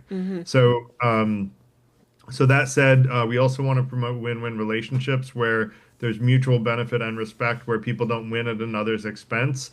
And so, for example, with my startup, I don't pay retainers. If someone wants to collaborate with me, we find a goal that we can put in common, where if we achieve that goal, we both make more money than either one of us would with a retainer. And we win together or we lose together, but we try our best to win together. exactly. And that way, everybody's in either a win-win situation or a lose-lose situation, which puts everybody in the situation where they want to make the goal, the project a success. And then the last one is financial prosperity. I want to start an organization and get the Freethinker Institute to be a large, successful organization that will someday, and not today, but someday create a world where every human being has the opportunity on Earth, has the opportunity and means to achieve a quality of life equivalent to the modern USD equivalent of $100,000 USD in purchasing power parity, which means the amount of food, supplies, medicine, shelter you can buy for $100,000 in the average US town, not in New York City or not in Podunk, Iowa, but like the average US town. And I want to do that through inclusive systems of income, ownership, education, and healthcare. So Wow. those are the five big ambitious goals that our leadership team has talked about. I want to quickly go into what we've already accomplished. We've trained people to be able to pursue a career in their field. And there are links for, if it's okay, I'm going to give you the link to Sure. the slides at the end, and you can put that in the YouTube. Yeah, you can put And it to me in people, the chat, and then when I redo the video, I will, or send it to me by email, and then I'll have okay, it and I'll be able to put it in the chat after the session. no problem. Just email me again because I couldn't find your Yep. original email. Yeah, yeah. So No worries. awesome. And then, we have an event on how we train people how to like learn what their dream job is and pursue a career and get the skill set in the career of their dream job using free large language models, using AI. We also created a curriculum to help people be more effective at building and maintaining relationships, achieving goals, and a variety of other things, which is part of our membership of the FTI and our onboarding curriculum. And then we have also helped members of our members join our tribe, and people on our weekly meeting join our tribe. We had a meeting about when are tribes good and when are they bad, and I would argue they're bad when they exclude people to their detriment or like punish people who are not a part of the tribe. The FTI is an all-inclusive tribe. The only thing you have to agree with is the five intentions, which I would argue all reasonable people will agree with. If someone has a reason that's not true, email me, because I would love to hear it. And maybe we need to modify them so they are agreeable by all reasonable people. They should be. And essentially, if we sprinkle deep and meaningful discussions about important topics into the plus the five intentions, that's kind of what our tribe is about. And and so there's a link to learn more about the FTI there. Mm-hmm. And then we also have weekly educational presentation discussions. And we like this one, and we've done that for over 4 years, and our YouTube channel has hundreds of events on different topics. Okay, So great. that's and then some future potential goals is like understanding what would make humanity go extinct and how to prevent those things from happening. We've kind of brainstormed a little bit of that in the leadership team, combating misinformation and disinformation to help people better discern what's real news and what's fake news, helping people learn. And Zoltan, I would love your help on that one, Mm-hmm. so that we get opposing viewpoints. And then I would also welcome other folks that are in the Trump camp to reach out to me about that one, so that we can come up with something that will be useful to both sides of the aisle there. Mm-hmm. And then helping people learn what their dream job is and getting the valuable skill sets in it. We did do a lecture on that, but we didn't do like an actively engaged skill learning peer accountability partner process for that. And I think that's what was missing from it. We basically taught the theory without the practice. And we need the practical application and to make it more practical for people to apply into their daily lives. Mm-hmm. And then, you can join a pod or be a part of the FTI and look for a pod or create a pod that has mutual interests of other people with similar goals or similar interests to you. And so I mentioned that I'm going to be creating an entrepreneurship pod soon, since I'm an entrepreneur. Mm-hmm. And so that'll be another pod. We have right now the foundational pod, and then we'll have the entrepreneurship pod, and then we have a couple of other pods that people have formed as well. So that's the end of the presentation. So Okay. thank you for that. And then I'm happy to take any questions, or Crystal, if you have other questions or comments you wanted Yeah, to make, go ahead. absolutely. And I wanted to sort of actually talk, comment on actually on the last slide about two things. One about the media, one, and two also about guaranteed income, which I've heard a lot of people talking about, or some people say Nasara Jasara, but we'll get to that.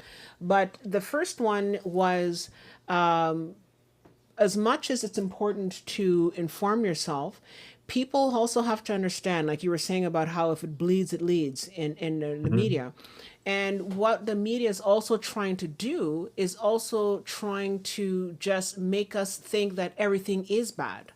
That and that Yes. people have to say, yes, there are things that are going on in the world which are not nice. Yes, there's a lot, there are people being murdered and all that kind of stuff, but really the murder, I mean, I'm maybe going to when you speak for, like, the United States or maybe Canada, but murder rates are actually going down. Yep. People really are to a certain degree safer. We have better healthcare than we've ever had and all that kind of stuff. And yet the media gives the impression that things are the worst it's ever been. So Exactly. would you want to comment on that, on like how we have to really be able to discern that the world is really not going to hell? It is, in terms of like this whole thing going in the Middle East. That's kind of scary. But other than Yeah. that, the world is not as bad. And what would you recommend in terms of trying to get discernment in terms of news? I think watching when you're really emotional about something, you read something, you go, "Oh my God, how can that be?" I highly recommend looking up Media Bias Fact Check or another source that will tell you whether that news is right wing, left wing, or centrist, and whether or not it's got a high factual rating. If it doesn't have a high factual rating and it's leaning in one direction or the other, which most of the centrist stuff is highly factual, at least all the ones I've checked. Mm-hmm. But if it's left or right leaning and it doesn't have a high level of factual news, and even if it does have a high level of factual news, what'll happen is it might be factual and there are real facts there, but they're also twisting them with political bias. And so anytime you see that, and we did an event on this in the FTI where we did this, look for news of the opposite persuasion. If it's a Mm-hmm. right wing article, look for a left wing. If it's a Mm-hmm. left wing article, look for a right wing and say, is there someone that's, and also look for centrist articles Mm-hmm. and look for anyone other than the person with that political bias that agrees with those assertions. If there is no one, it's probably not true. And probably they're just trying to get you upset so that you'll pay more attention to their news Mm-hmm. More because you'll feel like clicks. they're the ones showing you the most important emotional things. But Mm-hmm. really what they're doing is they're misleading you. Mm-hmm. And when you find that out after you're doing deep research on it, then you should trust that source less Yeah. because it's probably true that they're trying to mislead you to follow the if it bleeds, it leads, mantra, which is how most news organizations work. Yeah. And right and left both do that, Mm-hmm. but I found one side lies more than the other. And, I would leave it to people to go through the exercise I just went through and see Mm-hmm. if you guys find one side lies more than the other. Mm-hmm. Both sides omit facts, and the center doesn't actually report on facts that will make it seem left or right leaning. So you have to really look at left, right, and center to get a clear picture of what's going on. And so the case in Iran is like a case where I recommend doing that because it's a big deal Yeah. and wanting to make the right decision. Um, so yeah.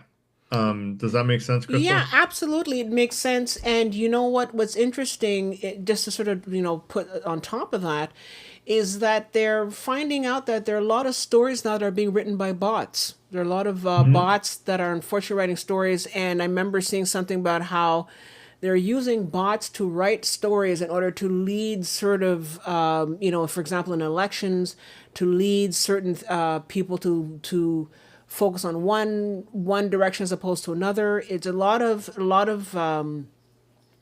companies that are working to persuade people's opinions by making articles in such a way that they can control people's opinions. So again, you have to sort of, and if you want to sort of get a spiritual approach to this, you sort of just really have to sort of pull back, sit down, breathe, and say, what do I feel? What resonates with me? Because Right. yes, you can read all the stuff with the left and right and the center and all that stuff, but at the end of the day, what resonates with me? If I sit down quietly and I meditate on this concept, how do I feel and how does it, make me feel? You know what I mean? Yep, I agree 100%. And that's where we say you should always rely on your own judgment first and foremost.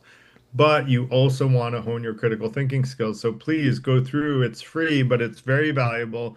The 2 month, it's 8 different sessions, I think, on critical thinking. And I think it should be really helpful to people to learn how to think critically, and all the components of critical thinking. And so, I hope people will go through that to hone your critical thinking skills. And once you do that, and you're aware of the different types of bias, you're aware of the types of fallacies out there. And as you practice using these tools, you'll get better and better at them. And so it's important to use them in conversations and say, oh, is it possible that that's a straw man fallacy, right? What I described earlier about, you know, um, the criticism of DEI is that people are supposed to get hired for their diversity status. Well, that's not what DEI is about. DEI is about non-discrimination. It's about preventing discrimination in the first place. And it's about finding the right person for the job and the best person for the job. And so that's what DEI is about. And that's exactly what the people that I know that don't like DEI propose. That's what they want. They want the best person to get the job. But that's what DEI wants too. Yeah, So, exactly. DEI wants the best person to get the job and for the person to not like lose out on the job just because of the color of their skin. Hmm. Now, if you look at the Trump administration, they fired every diverse individual from the top of the hierarchy of the military. That's that's basically discrimination. Right now, they said all of those hires were DEI hires, but if you ask people in the military, and I have, those people were highly, highly respected. You don't get to the top of the military because of a diversity hire. Hmm. Like you need to get the respect of the military to get to the top of the military. And so, what they did should be illegal, Well, it is illegal, under anti-discrimination law. but it is illegal, but they're just doing it anyway because again, it's a Yeah, Hitler thing, and Hitler did the yeah, exact same thing. All right, and yeah, so it's about control, and it's not even about what side you're on. It's about right. control, pure and Yes, simple. But that's yeah, something for another day. But I want yeah. to sort of move on to the concept of, because I've noticed in the last slide you were talking about having people have a certain amount of a level of salary that could help them to live. Now, I've been hearing rumblings in the background here and there, people talking about the idea of guaranteed universal income or Yep. Nasara Jasara, that sort of thing. And because what I'm seeing right now, especially for example with the housing market, doesn't matter where you are around the world since COVID, housing has become exceptionally expensive, and Hmm. especially what's happening in Europe, in certain parts. And Airbnb kind of started that whole thing, and so it started that whole thing where people's apartments that were available were now being reserved for making money, and so housing became a commodity instead of an actual right. And so if we had universal income, because I think that personally the market is going to crash at this point because it can mean the housing is just too crazy. But how would that be possible to have the universal income, or kind of similar to what you're talking about with the Free Thinker Institute? What are the So I steps am towards not that? proposing universal income. It's a little bit different than that, but I'll Okay. explain, first of all, why I don't think universal income is good is it promotes people not doing something productive. Mm-hmm. And I think we all, a lot of people are not intrinsically motivated. I do want to teach people to be intrinsically motivated Mm-hmm. rather than extrinsically motivated. The difference is if you're intrinsically motivated, you're not motivated by the money or the things you get for what you do. You just think it's the right thing to do, so you're going to do it anyway. Mm-hmm. Well, if everyone was intrinsically motivated, there wouldn't be a problem to have universal basic income. But today, that's not how the world is. And so I think universal basic income would be a problem because you would end up having some people freeload on the system, watch TV and play video games all day, Mm-hmm. and they're getting a full income for that. Well, unless you're like an esports player, right? Like that's not a sustainable way to build an economy that will support the entire world. You're going to build an economy of people who are not trying to add value to society. What I mean by everyone makes 100,000 USD a year equivalent is, and by the way, someday, like maybe 200 years from now, maybe that type of thing is viable with massive amounts of automation, et cetera, et cetera. But what I'm proposing is that if you wanted to be an artist, right? And, are selling your art and you're a mediocre artist, but it's your passion and you love doing it. You should still be able to make $100,000 USD a year. If suppose you get fired from every job you're in and you can't keep a job, I think the government should be the employer of last resort.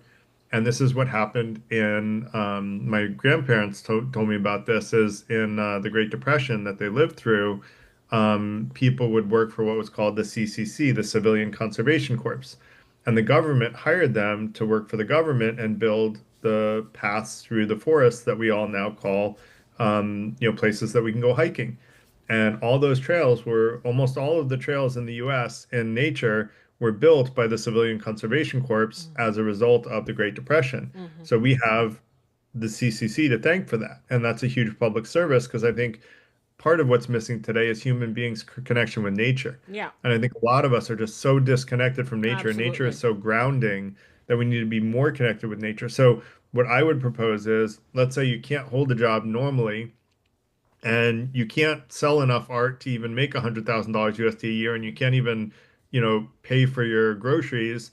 So work for the government and do something that the government needs. Maybe you're, doing manual labor building roads or something like that. Okay, cool, but you're making $100,000 USD a year because you're working hard. And then you learn a valuable skill set to go into, and you also learn the people skills that you need to go back into the market and make maybe 200,000 a year, right? Or 150,000 a year. And now we're creating a government job that gets people off of the government payroll, but gives the government as the employer of last resort. So Hmm. that's kind of my way of envisioning the $100,000 USD a year. Does that make sense, Crystal? Absolutely, that makes perfect sense. That because I mean I think that that would be ideal, and I think that it was it FDR who was around at that time. It would we don't have those types of FDRs like we used to in the past. Yeah. I also I mean so it's a shame. I just feel that right now we're in a level of so much greed all over the world. I have an interesting comment here from Francesco. He says this has been way too U.S. centered. Be more global and international. Well, thank you, Francesco, for that comment. And yes, I definitely want to make things more global. I don't comment on global things as much because I don't know enough. And I think it's not my place to comment on something that's happening in, Estonia, or something that's happening in France, or something that's happening in, Malta. I don't know enough to Yeah. be I can informed, you know? I can say that what we're talking about is very similar all over the world. Yeah, Like we're using US examples, but yeah, the rise of authoritarianism is happening all over exactly. the world. If you look at Le Pen in France, Yeah. you look at Orban. Bolsonaro and I think it's Brazil, right-wing authoritarianism is on the rise everywhere. So all the examples we're giving, Francesco, while they're Exactly. US examples, they're very indicative of what's going on all over the world. But like Crystal, I am more well versed in the US ones. So if I'm on Yeah, a exactly. recorded meeting, I want to talk about stuff that I know with a high degree of certainty. I did research the Iran thing, and my understanding is Iran like intentionally purified uranium to well above the levels that's needed for nuclear power. And they did that intentionally so they could get within days of having a nuclear weapon, which they were. And to me, like that should be one of those things that you say, look, you either need to get rid of that ultra enriched uranium or you need to, you know, basically have things need to be under a very watchful eye at that point. If someone Hmm. like them could get, even without that, they would be weeks from, just with any uranium, they would be weeks from being able to get a nuclear bomb. Hmm. And so that's problematic, but I also don't know enough to say whether or not we should be dropping bunker busters. That's another story. Hmm. So that's an international thing. We did talk a bit about, Ukraine. We have an event in the FTI on Gaza. We have another one on Ukraine. So we do a lot of international events, and Hmm. for those, I research them in advance, and then I can talk about it because I actually You researched it for research five it, to that's ten the hours, thing. and then I can talk about it as someone that knows something about it. Exactly. But when I just draw on an example, Francesco, I draw on U.S. examples because I am in the U.S. Hmm. I don't know how much longer I will be, but like for now, I'm here. But that's So it. yeah, But yeah, I don't want to be, I don't want to comment on something I know nothing about. And I think yeah, that would give me a bit of hubris to say, well, what's happening here in Canada or here happening in the States is definitely what's happening in, the Ukraine, or what's happening in Italy. I don't know. right. Yeah, So it's, I do have friends in France, and I have friends in yeah, Canada, and I have friends all over the world, and that's where I can say with a high sense with of confidence certainty. that Yeah. the rise of right-wing authoritarianism is Yeah. a global phenomena.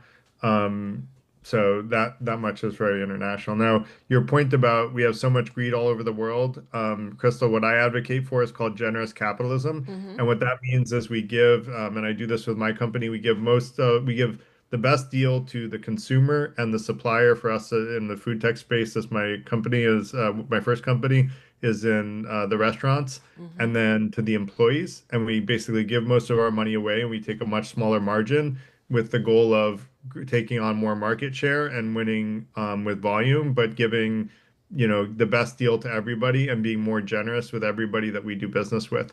And so I think that we're living in early stage capitalism, not late stage capitalism. I think Marx was very wrong about that.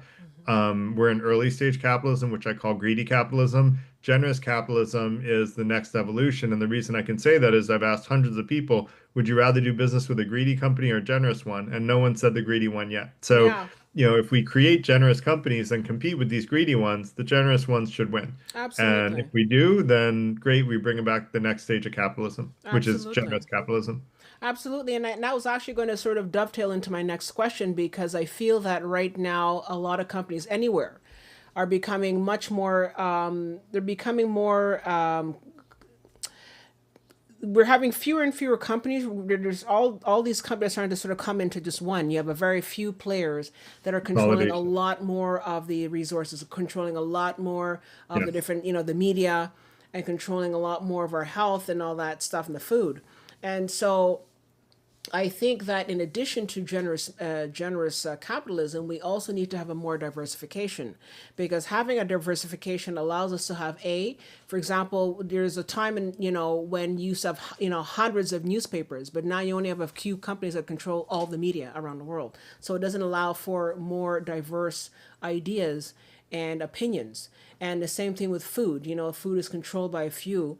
And so we need to have more diversification so that there's more of a democracy in that sense. It's democratization of the media, of the food system, of education, of everything, so that, we can have a more diversified world, and that it's not just one opinion that, blankets all. You know what I mean? I don't know how Yeah. you feel about that. Yeah. No, I agree with you. And like I do think we need diversity, but I think I would be okay with a generous capitalist business, you know, being a smaller player, like a bigger percentage of the market, but I would prefer to have multiple generous capitalist businesses competing for attention, because that's when you get the most innovation, right? When you have diversity, and that's, what Republicans call creative destruction, which I'm a big believer in. And that's where like I part ways with the liberals on a regular basis.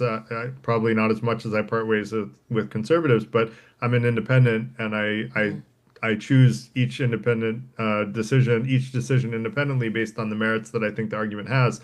That's why I'm against universal basic income, even though the left tends to like that perspective, and I explained why there. But I do agree with you that I think the food industry is controlled by too few industries and is consolidated so much that there aren't a lot of choices. And I'd like to see generous capitalist businesses take over that space and have free market forces competing against each other, but in a generous capitalist way instead of a greedy capitalism way. Yeah. And I just want to end off with one last comment we have from Francesco here. He says, learn to apply dialectical materialism in your daily life. Do you want to comment on that? Yeah, give me 1 second. Thank you, Francesco, for always, I can always count on you for some interesting comments and different types of opinions. Just to remind people, so we're going to be closing up soon, but just to remind people that we're going to be posting our video by Luke Blue Eagle later today at 3 o'clock. And so if you're interested in learning more about Native American wisdom and healing and music, definitely check out that video later today at 3 o'clock as well. And that's going to be in about an hour. And as well as I always ask everybody, please like and subscribe. You know that this really helps us a great deal for the channel. And check out the Freethinker channel, Freethinker Institute channel on YouTube. They have some interesting videos, so you want to look at that. And also, I will be posting up some of their links after this session in the description below. So check them out. And also, this coming Wednesday, we have the workshop with Rogue Yogi. So check out that as well. We have a very interesting thing coming up on Wednesday. So take a look for that. But I just want to say thank you to everybody for being with us here today. And I want to also say thank you to our co-host, Mr. Garrett Lang from the Freethinker Institute. We really appreciate having you here. And so before we finish, I will let Garrett answer that question from Francesco. So I'm not sure exactly what you mean by it, and that's why I wanted to do a little research. Now, in terms of like Hegel's dialectics, I agree that that's a very useful, process to use. When I just interpret the phrase literally, like I know that it refers to Karl Marx and Engels, but I don't know exactly the historical details there, so I can't comment on it.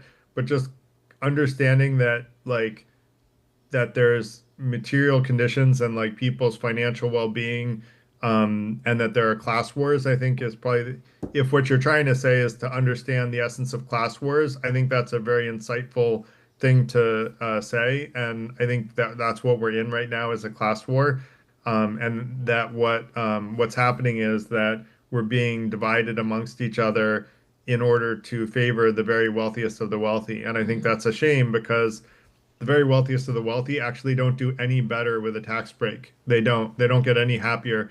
The studies show that happiness is equal to the logarithm of the income, and after $100,000 USD a year, you get very little more happiness from a very large amount of income. Mm-hmm. So actually, this is actually causing a huge amount of significant unnecessary harm, giving tax breaks to the very wealthy and then charging, roughly, I forget what it is, something like $3,000 per head in tax increases that this new bill would come up against. So I think Francesco, both great insights, both in wanting to make this a more diverse audience, and Francesco, if you ever want to, bring a more global perspective to the FTI, we would love to have you present sometime because you're giving good insights here. So Yeah. yeah, so that would be my response is a little bit as Okay. best as I can understand what he's asking about. Perfect. So I wanted to say thank you again to our co-host, Mr. Garrett Lang from the Freethinker Institute. We enjoyed having you here with us and discussing some very, very interesting topics, and also just discussing, a way of life. And I would also even encourage you, Garrett, at one point go into politics. Maybe you could really sort of bring about some interesting, independent party. Why not? I And would like to see an independent party come up, and so don't know if I'll do it myself, but I would love for people interested in politics to join the FTI because I want to see more representation from the common person in government. yeah, absolutely. So without further ado, I just want to say thank you everyone for joining us today for our weekend edition of the Starseeds and Lightworkers Collective. Looking forward to seeing you again next Wednesday for our workshop with Rogue Yogi on how to discover your multidimensional abilities. So hope to see you there. And have a great day, everyone. Don't forget to like and subscribe, and I will see you in the next one. Take care. Thanks, Crystal. Thank you so much, Garrett. It was great.